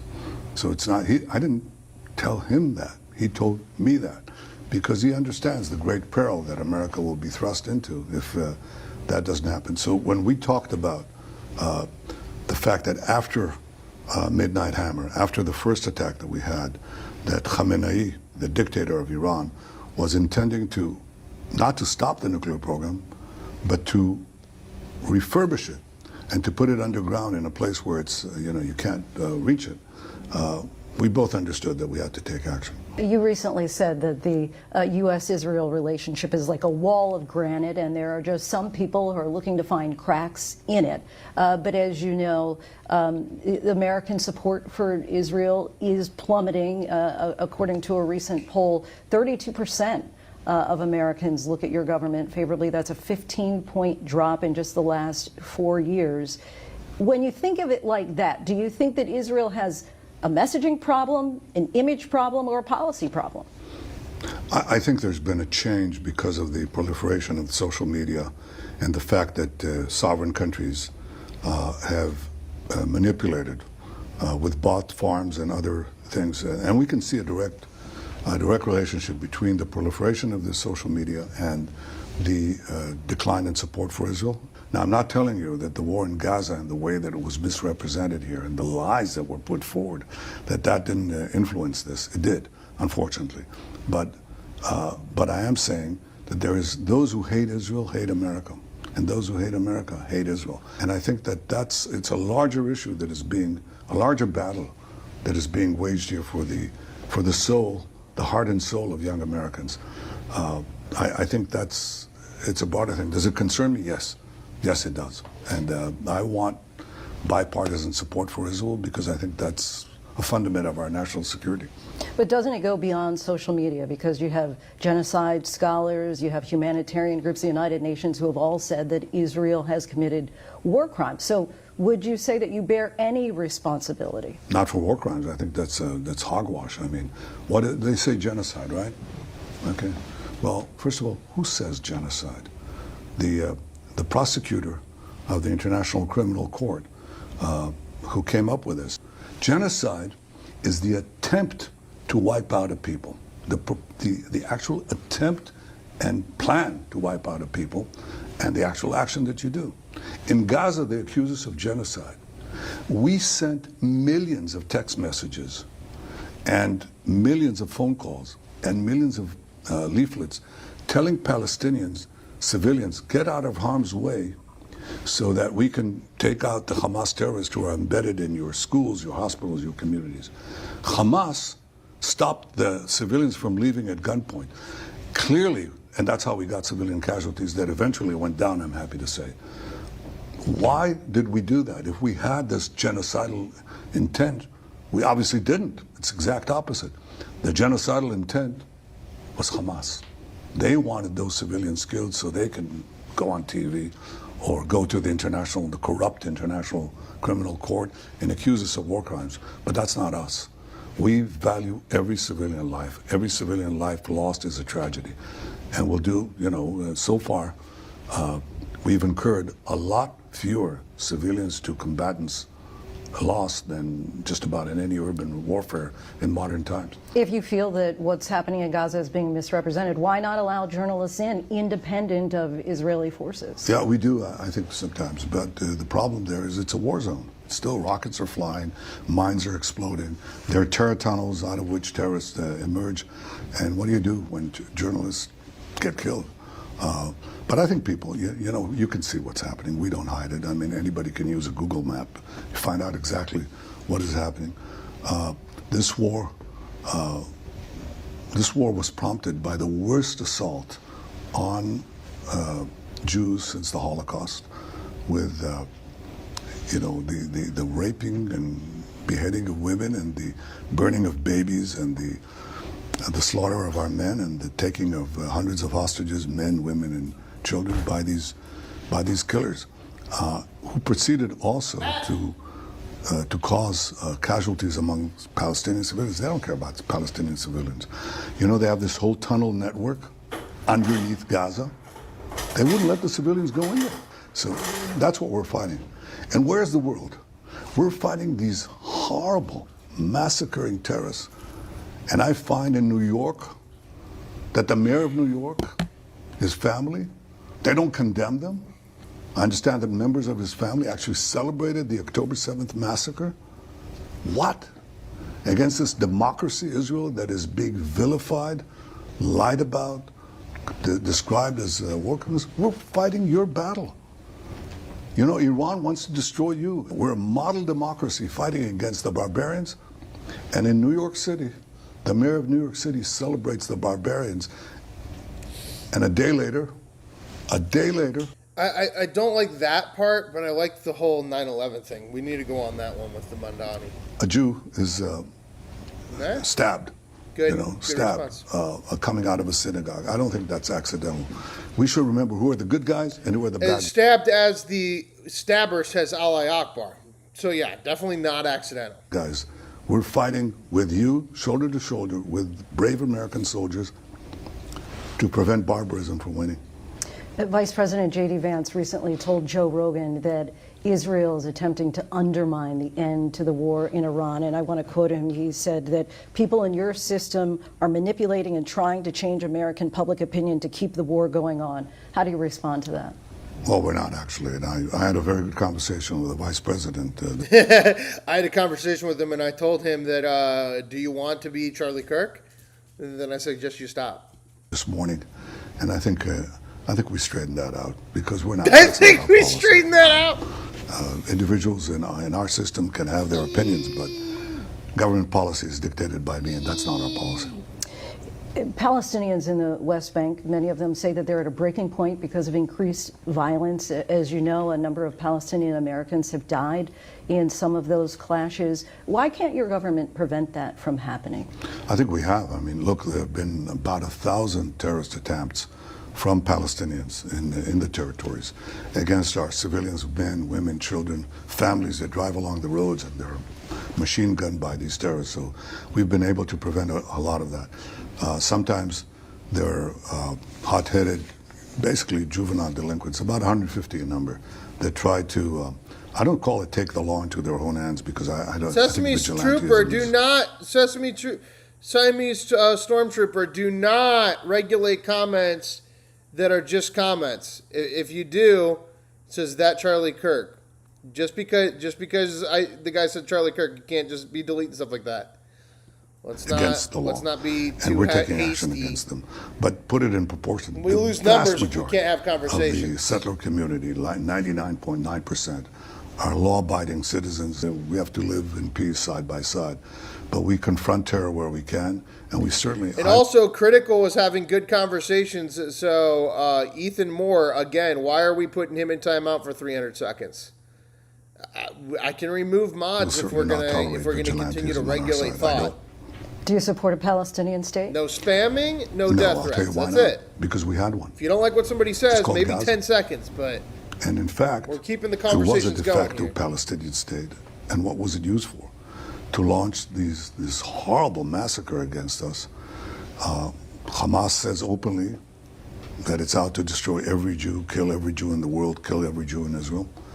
The Palestinian Authority on the other side, supposedly their rivals, said that they're out for the dissolution of if they're going Israel. to keep doing that. It would be a state that would conduct war against us, which will bring about the demise of the Jewish state. Junk up. So you want peace with the Palestinians, but not at the expense of our survival. Nobody wants to commit national suicide. So last question for you. Our show recently did a story about a father of 8 living in Gaza. He has a 3-year-old daughter who he said barely can get food, has no education, there's no future. He losing numbers because we described can't their have family conversations, as guys, and that being means that buried I'll alive in the Gaza regulating Strip. the mods if And we so can't really a two-parter. What is your plan for the Palestinian people? And when you look at these images of Gaza, is there anything you would have done differently? No, you can always do things differently, but I think the most important thing is... Doesn't want an echo chamber? Absolutely, Mark. Welcome to the Mod Club. You get it. You have to make sure that you have to get rid of Hamas. I mean, Hamas is a terrorist organization that if you have Let's not be hasty about celebrating the assassinated guy. No. Want to live in peace with People are allowed their opinion, Sesame. So they take them to the town square and they put a bullet in the back of their head. That's what they do. It's a killer organization. You have Palestinians. And again, the person wasn't saying, yay, let's kill Charlie Kirk again. He was making a comment based on what I was saying, which was, this guy just had a conversation with J.D. Vance about how he has to be on Team Israel. So I made a joke that he was basically saying, do you want to end up like Charlie Kirk? A joke about the connection to Candace Owens conspiracy theories. It's a fucking joke. And then if somebody in the comment section wants to take that seriously or take that as a joke, they can go right the fuck ahead and do it. But if you can't, as a mod, comprehend jokes, then we got to figure out who can. In Gaza, who are now fighting Hamas because they want a different life. They want a life of freedom. They have to toe the line with Hamas, succumb to their horrible cruelties and their violence, it's not necessarily and certainly not be allowed to go somewhere else if they so wish. I think they should have the freedom of choice, and I think they should have freedom of terror. And for that, Hamas has to be disarmed, and Gaza has to be demilitarized. That's our plan. Disarm, demilitarize Gaza, and de-radicalize it. That's what is needed to happen in Gaza to give them a new life and to give a chance for peace. Prime Minister, thank you so much for the time. Really appreciate it. Thank you. All right, there's the end of that. In response, let's get into, we got Mr. Kennedy, Mr. John Kennedy went on Fox News. Let's pull this up real quick. Mr. John Kennedy on the Foxers earlier today. Headaches for Democrats following that viral Fox News Sunday interview with the DSA's Everyone's national co-chair. entitled to their opinion whether you like it or not. Exactly. Well, the Senate is an anachronistic institution. It comes from the British House of Lords. It is made to protect power for, the Senate was part of the system that was made to make sure that the people didn't have too much of a say. So we want to also, Ryan, welcome to the Mod Club. Appreciate you. Make it a unicameral Don't abuse it. legislature. It wasn't a big deal, guys, but we got to pay attention to those kind of things because especially when it comes to like huge days, if we get like 500 numbers like we did yesterday for the Fauci hearings, I don't want people being fucking banned for the entire conversation just because they are supporting vaccines or something. So you gotta separate your own political bias and your own opinion from what is bannable or deletable. The Senate, do away with it. Now a Democrat strategist is telling The Hill he's worried candidates will have to spend time convincing voters they aren't insane instead of running on winning issues. Let's bring in Senator John Kennedy, Republican from Louisiana. I imagine, sir, you have some very strong thoughts on all of this. My question to you is, will that moment, that viral interview, will it leave a scar on the Democrat Party? Well, I listened to the interview. My jaw is still stuck on the floor. I guess it's not a news flash that the Graham-Plattner wing of the Democratic Party is in control. They seem to be concentrated in deep blue jurisdictions. What is he talking about? What interview? I missed the beginning. I was talking about mods here. He just is telling The Hill he's worried candidates will have to spend viral time convincing DSA voters interview they on Fox aren't News will insane leave a scar. What the fuck is that? Viral DSA interview Fox. Let's see what the fuck they're talking about. DSA co-chair stuns Fox News, abolish Senate, ICE, borders rising. Is this real? True. Okay, replace the presidency and Supreme Court as we now know them. Yep. Abolish ICE. Absolutely. National co-chair Megan Romer, co-chair of the Democratic. Okay, so she's a co-chair of the Democratic Party, and she's saying that she wants to revolution. Gotta remove the Supreme Court and everything in it. Oh, okay. Empty promises. Shut the fuck up. All right, back to Kennedy, who's actually entertaining. My jaw is still stuck on the floor. I guess it's not a news flash that the Graham-Plattner wing of the Democratic Party is in control. Favorite person, Mr. Kennedy? They Absolutely. seem to be concentrated in deep blue jurisdictions. They say things that would get them a psychiatric evaluation in the rest of the country. At first, I thought, well, these people are just misinformed, Sandra. They're the product of 50 years of high school civics being taught by football coaches. But then I realized they're serious. They're serious as an aneurysm. They want to, I don't know, kill all the millionaires, open all the prisons, open the borders, defund the cops, defund ICE. Every single one of them knows the words to the Cuban national anthem. They're all socialists. Socialism, I think history has proven, is for morons. Don't take my word for it. Just look at Cuba and Argentina before. Oh, see, this is what they're trying to do now. So now the Republicans, so Democrats keep using socialism instead of communism because socialism is a bracket of government that isn't all-encompassing, so you can still say you're a capitalist first. Oh, I didn't seize the means of production. I just da-da-da-da-da-da. Oh, well, I didn't actually do what I told you to do? Well, it's socialism. Well, it might not work if Republicans continue to re-envision socialism as essentially communism. Changes there. Venezuela, China, the old U.S. It definitely is theater. This is. I noticed it's theater on both sides because it's like, oh, do you want to remove the Supreme Court? The lady's like, yeah. So then every blue-haired person's like, woo! And then Fox News is like, did you see this blue-haired person? And then Kennedy's like, I'll get him. He is serious as an aneurysm. They're so crazy. It's like, it's all hokey-tokey fucking, wrestling bullshit live at 2 p.m. All of these neo-socialists, grifter on the grift. They don't want to go live in a socialist country. But the thing is that at least Kennedy is a real one when it comes to his actual policies, what he actually defends. He was one of the only people. He was the only person. He put a bill up right before they went on vacation that said we should stay here. No one voted for it. So he was the only senator out of 100 people that said, you know what, until DHS is funded or until we figure out the bill, we should stay here. So I do really believe in him of any of the 100 senators. Because he was the only one that wanted to stay.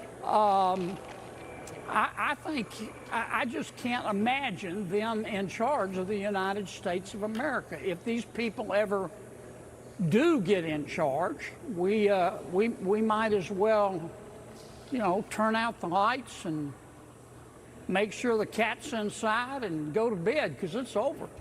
These people are crazy as a bed bug. Well, that's a scary thought. I'm sure you mean kill those millionaires as far as economically. They're going after as much money as they can to try to pay for their policies. Abdul Assayed. Yep, Kennedy voted to sacrifice his paycheck. Not Rand Paul, not Thomas Massie, not Bernie Sanders, not AOC, not anybody in the House, not anybody in the Senate. One human being. The far-left U.S. Senate candidate in Michigan is explaining that there are more to his beliefs now than just socialism, appearing to have to, I guess. This is a Trump-kissing podcast, ass-kissing podcast. No, this is a podcast where we discover today in real time that Democrats think that Trump dropped a baby in a lake. compensate for what is coming out of the Democrats? That's the type of podcast this is. I'm simply not a socialist. I believe in science. You'll always learn something on this podcast. I'll tell you that. Bring results. I've studied a lot of the solutions that I fight for, things like Medicare for all, things like rethinking the way that our financial Now remember, if you're in Michigan and you're a Democrat, you're anti-AIPAC. You hate the Jews. You must vote for this non-corporate Muslim man. If you're in Georgia, though, it's off all the way. That $77 million. Make sure to condemn neo-Nazi Nick Fuentes. If you're in Michigan and you're a Democrat, your job is to condemn Nazism. If you're a Michigander, your job is to fight AIPAC. I know those things are inherently opposed to each other. They're on two different sides, but depending on your state, you need to keep grifting for Team Blue, okay? Implies that corporate CEOs are more interested in a quarterly bottom line.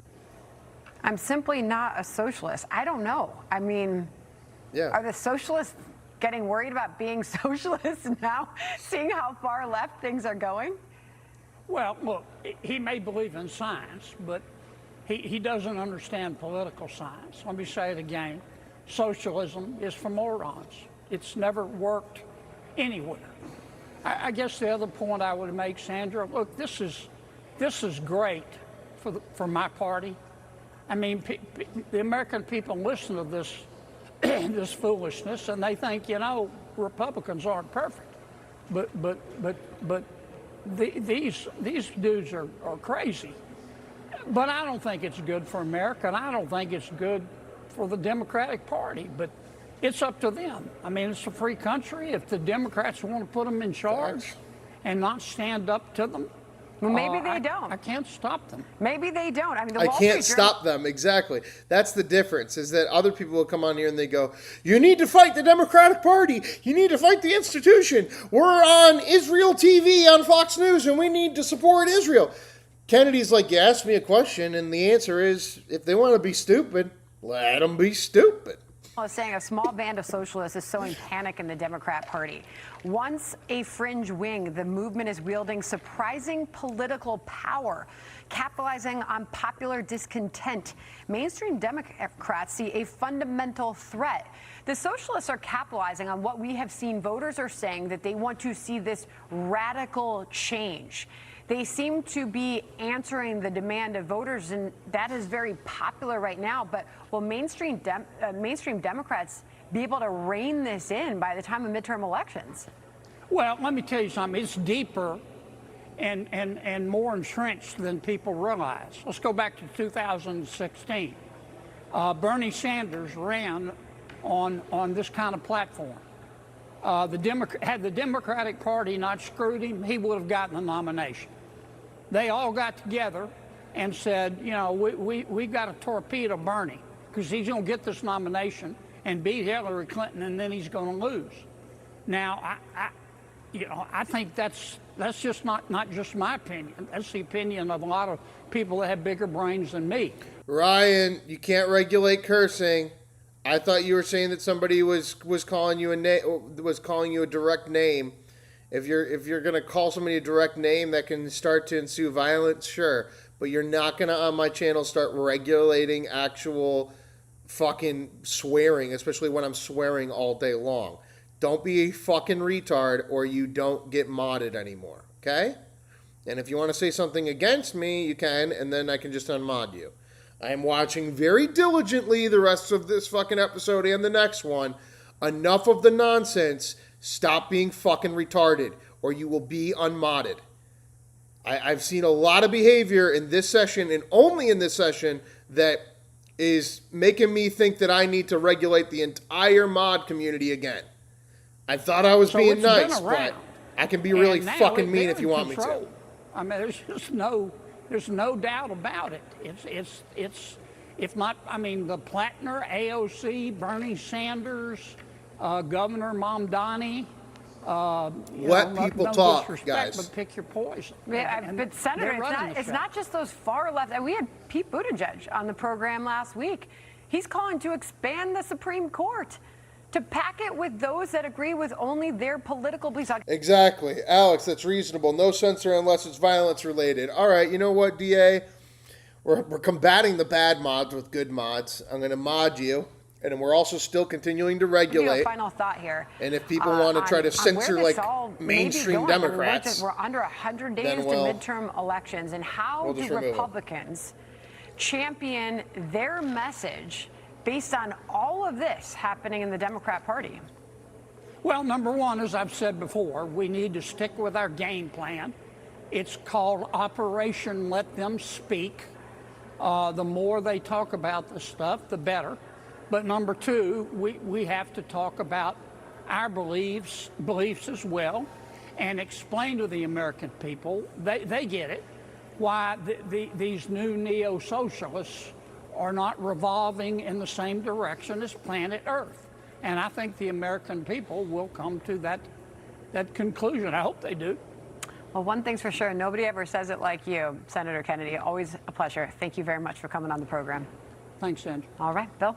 Be sure to like. All right, guys, we got about 5 minutes left. I feel like we might have actually combated some stuff today. So I apologize if you were censored for absolutely no reason because somebody doesn't like swearing or somebody didn't like what you said or whatever the fuck else.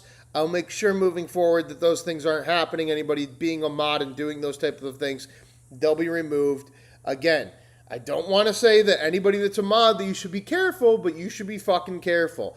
Not of what you say, not of what others say, but be careful of abusing the power of being a mod. Because moving forward, especially for the next week now, I'm going to be putting in less mods and I'm going to be regulating my mods.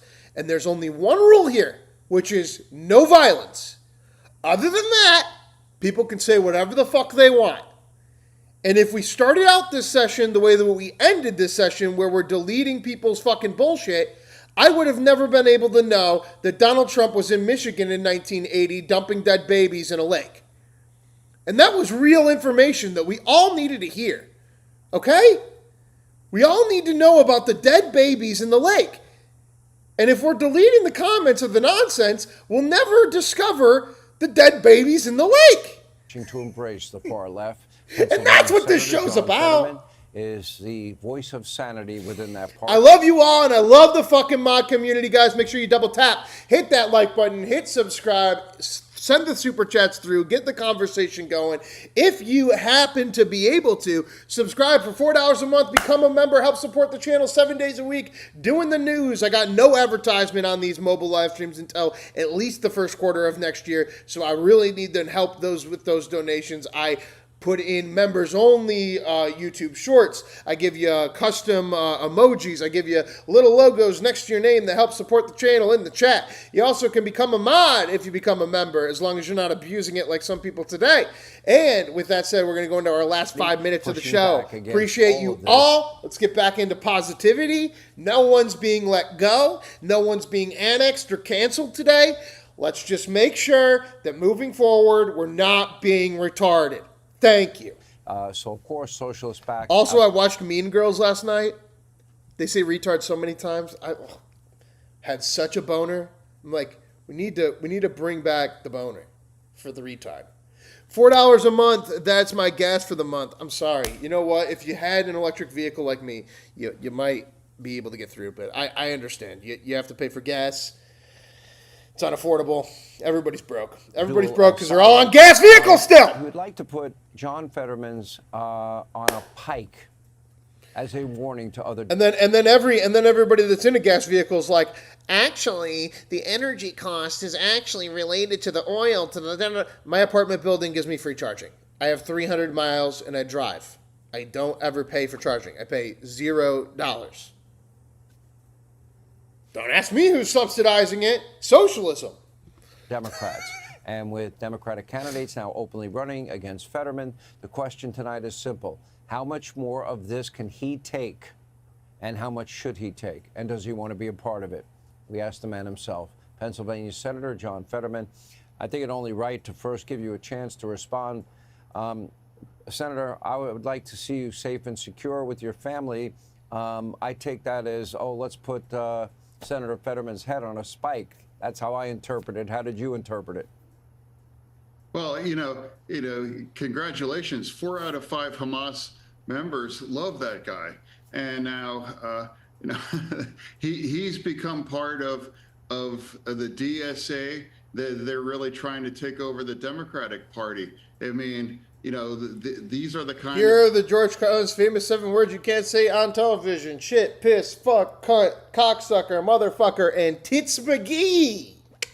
People that welcome to YouTube. Oh no! As a Democrat, I just swear. can't ever defend these people. And then when you look at that woman in Wisconsin, I mean, if I'm running for the governor with her as a Democrat, I'd be losing my mind.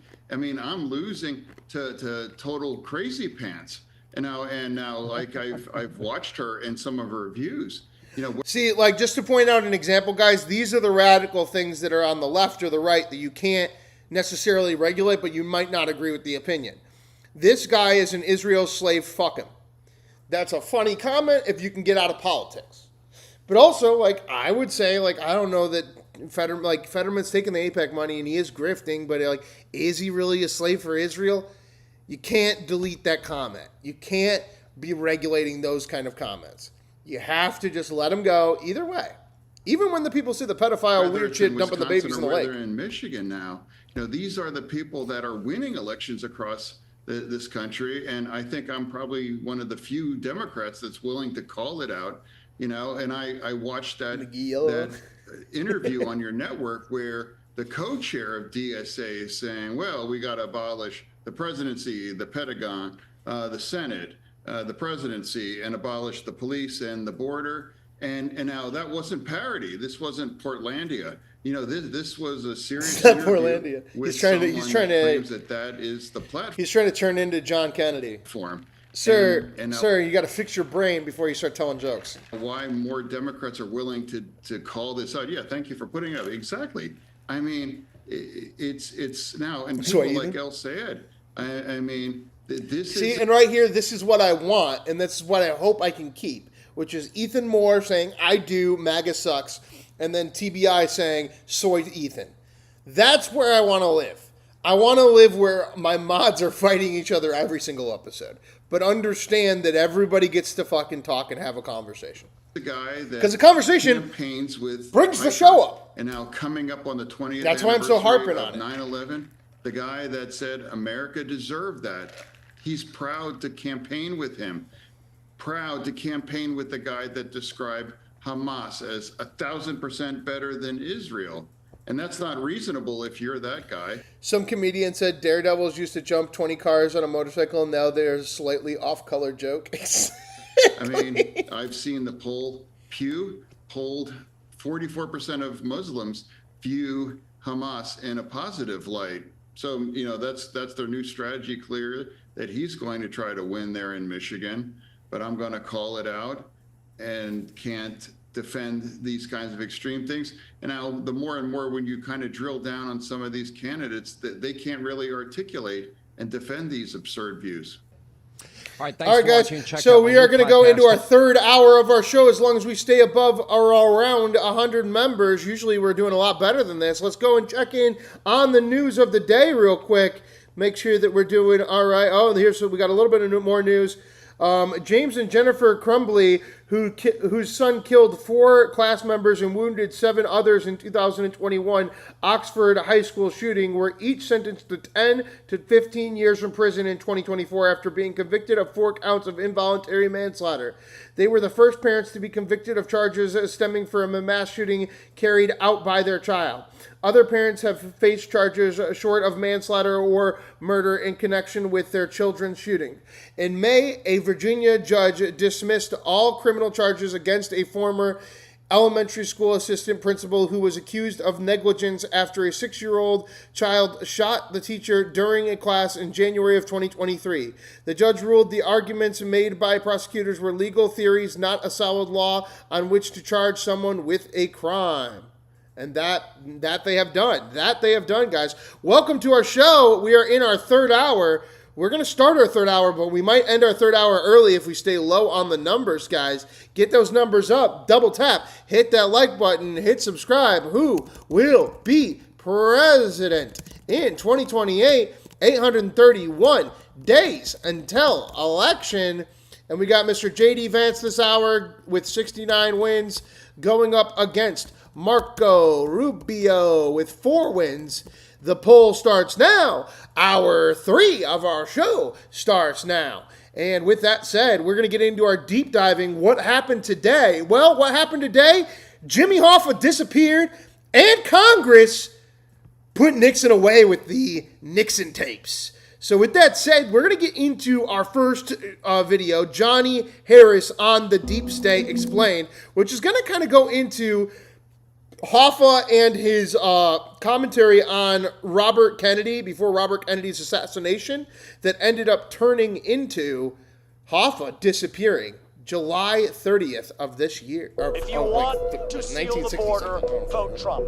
If you want to restore law and order in this country, vote Trump. If you want to defeat the deep state, vote Trump.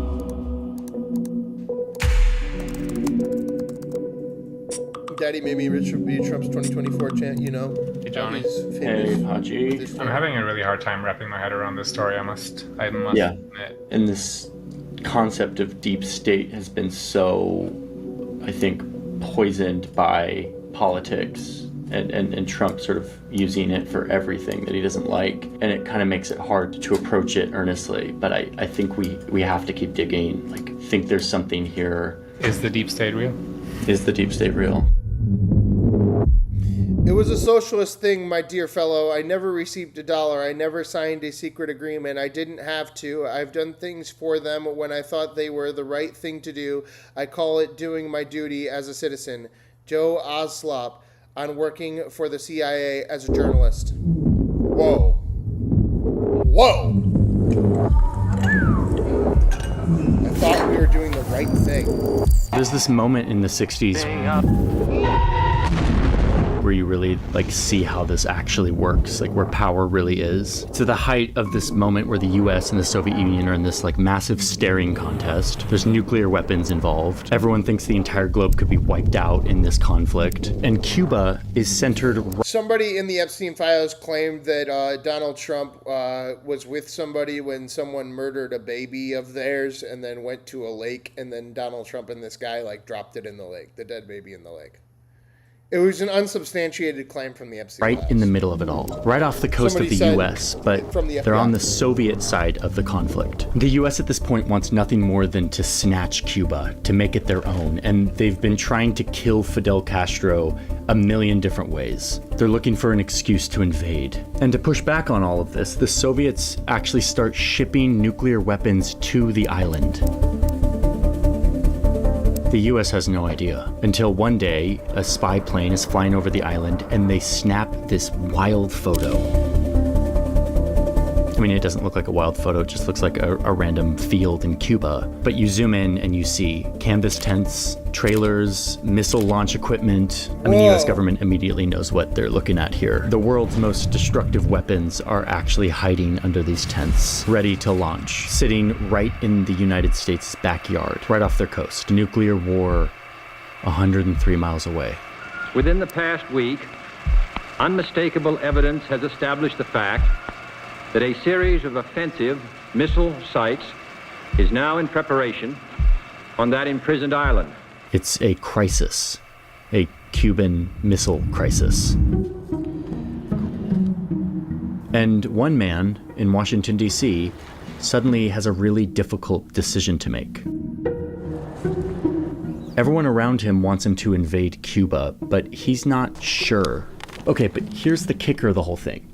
Instead of stay at work that night and figure out this crisis with his advisors, Kennedy gets in a car and travels across town to a cocktail party. He came here to a house in Georgetown, the home of Joe Alsop, one of the nation's most influential newspaper columnists. It was the eve of nuclear war, and the President of the United States kept his dinner date in Georgetown. And the reason why is because at that party were the people he trusted, the people who really had power in Washington during that time. Most of them lived here, in this neighborhood, many of them side by side, all within a few blocks.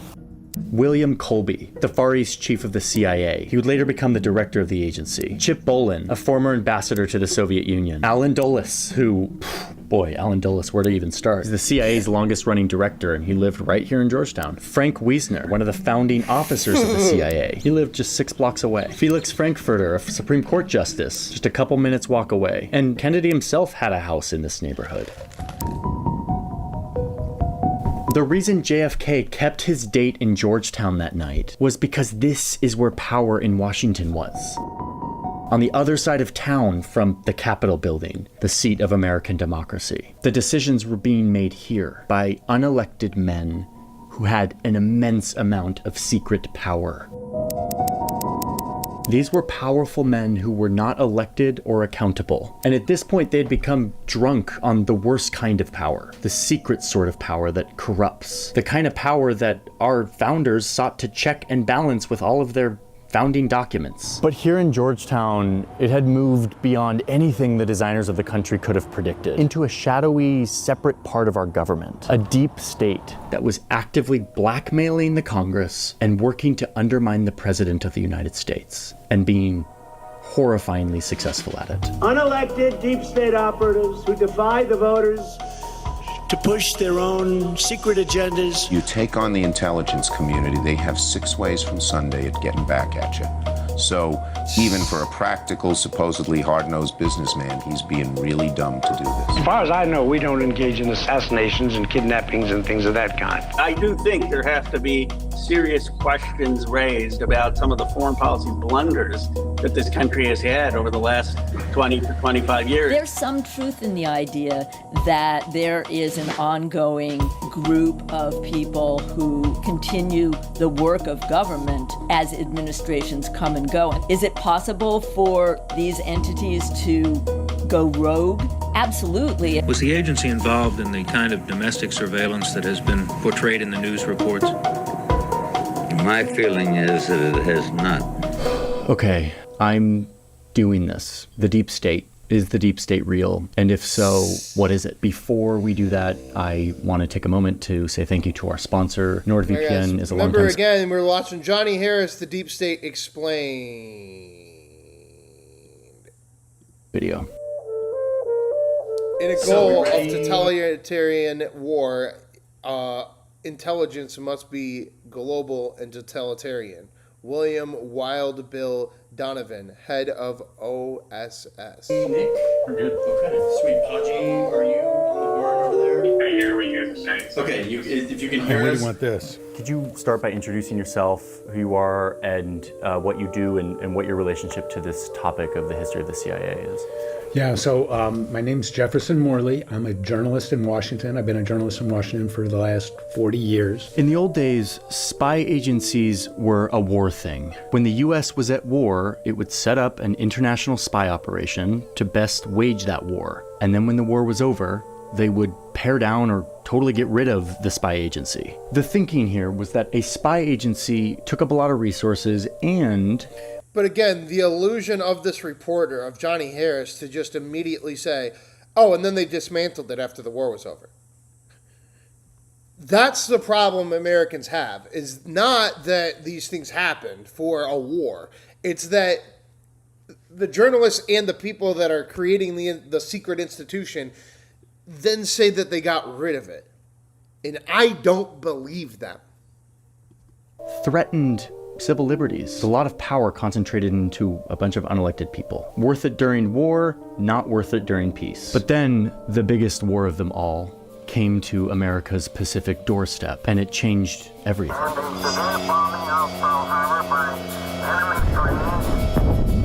And so Roosevelt now has a license, more of a license to do what he wants. And one of the first things he does is consult with a man named Bill Donovan. Wild Bill, a corporate Wall Street lawyer who was obsessed with the power of intelligence. Donovan had very strong opinions, and he said, you need a wartime intelligence service. You're going to war. Wild Bill Donovan would be in charge of the Office of Strategic Services, or OSS, a centralized intelligence agency that would be given immense power to do whatever it took to keep our people safe and to keep our team on top. This was the birth of modern intelligence, a euphemism for spying and lying and cheating and deceiving and sneaking and breaking, coercing, dividing and conquering.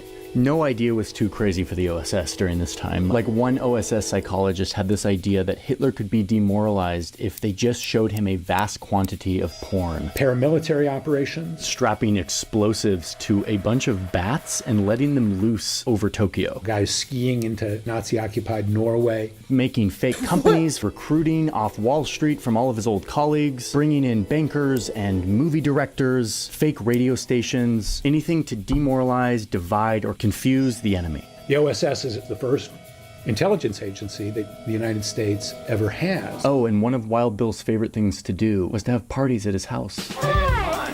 Are we the first ones here? It's the big night.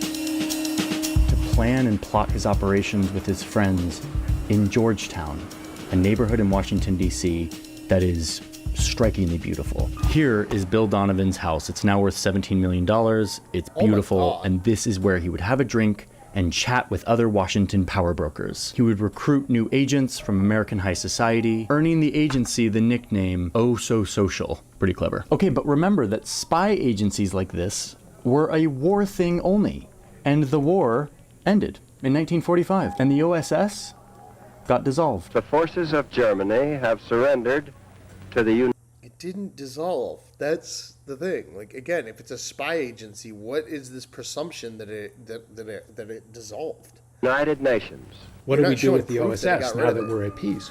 And Truman says, we don't want to risk having an American Gestapo. A political police. His meaning, especially in the context of having just defeated the Nazis, was, that's what led our enemy astray. They had a secret intelligence agency, the Gestapo, which wound up enforcing political norms and enforcing tyranny. And we don't want to risk that. Here's Harry Truman doing the right thing and signing a piece of paper that says that the OSS can no longer exist. I mean, Truman was freaked out. He's like, this was really great to help us win the war, but this is way too much power in the hands of unelected officials holding secret information. But it was kind of too late. Putting the genie back in the bottle would prove to be an impossible task.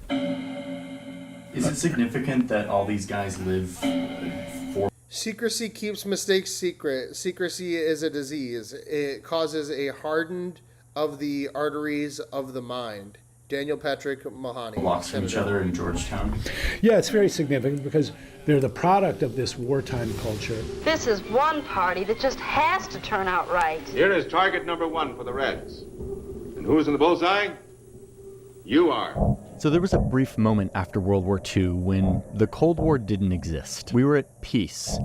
But then, almost immediately, tension started to rise between these two great empires that had been allies to defeat the Nazis, but were now skeptical of each other. And senators were suddenly declaring that it was impossible to know where war begins and where it ends. The Soviet Union and its agents have destroyed the independence and democratic character of a whole series of nations in Eastern and Central Europe. And this is when all the intel people that had run the OSS, many of them who lived in Georgetown, by the way, start calling for the resurrection of the OSS, a centralized intelligence agency that we can use to fight this new global war with the Soviet Union. But no, say a bunch of other lawmakers, the Constitution wasn't designed for us to put so much power in the hands of men who are doing secret things. Doing this will result in a police state run by power-grabbing bureaucrats. See, this is why I keep handing out more and more mod access to both sides, is I do not want to end up with my own little deep Too much power to military Today was our leaders first and their issue. insatiable appetite for more money, for Learn more your men, and responsibility more power, whatever the cost to democracy. Truman's mind changed. And what changed Truman's mind was the growing confrontation with the Soviet Union. And soon the papers were signed, and a new agency was formed, the Central Intelligence Agency, the CIA. When Truman signs the National Security Act, he says, we have to be careful that we don't have an American Gestapo. So that thought is still on his mind. The CIA was the big, shiny new weapon of the United States in the Cold War. And their mission was to, quote, gain and distribute intelligence and to perform, quote, other functions and duties related to intelligence affecting national security. What does that mean? Everybody knew what that language meant. Yeah. Everybody knew that was, and we just weren't going to talk about it because we didn't want to write it down on paper. Like, what do they do with this vague mandate of national security? Oh boy, they go to town. Of course they do. Just like that Chuck Schumer legislation he was trying, anti-corruption committee. No, thank you. Respect for the truth comes close to being the basis of all morality. This is profound thinking if you understand how unstable the truth can be. Frank Herbert, Dune. Operation Paperclip, 1945 to 1959. The Americans wanted to get those Nazi rocket scientists on their side so that they could develop their own rocket capacity. James Angleton, for example, protects a general under Hitler. CIA gets involved in the Italian elections, 1948. Puts its thumb on the Italian democracy and makes sure that U.S. allies win. Operation Ajax, coup in Iran, 1953. The CIA and the MI6 organize a coup to overthrow the democratically elected government. Now that we encourage the Shah to take that action, I will 46 Americans were killed. I don't need anything else. Make them a parking lot. I kind of feel the same way, but it's a very easy way for us to respond when we're in protected, like, actual homes and environments in America that does not have any conflict. I always do that with my own questioning on it, where I'm like, if shit was going down in Austin, Texas, like, would I still be like, bomb the fuck out of them? And I think I would, because that's kind of my personality, is like, yeah, you got to win forcefully and quickly. So that's kind of my number one issue with Trump on this whole thing, is there's a lot of bureaucratic nonsense. If they're such a huge threat to us, then end the threat. A coup Guatemala, 1954. And if they're not, quit grifting for money. Democratically elected government, reformists wanted to engage in land reform, and the CIA overthrows it, really at the behest of the United Fruit Company. CIA is now helping American corporations. The influence of American corporations on the CIA actions is unmistakable. Alan Dulles was on the board of directors. Howard Hunt, Birch O'Neill, David Phillips, CIA coup in Congo, early 1960s, CIA coup in Chile, 1973.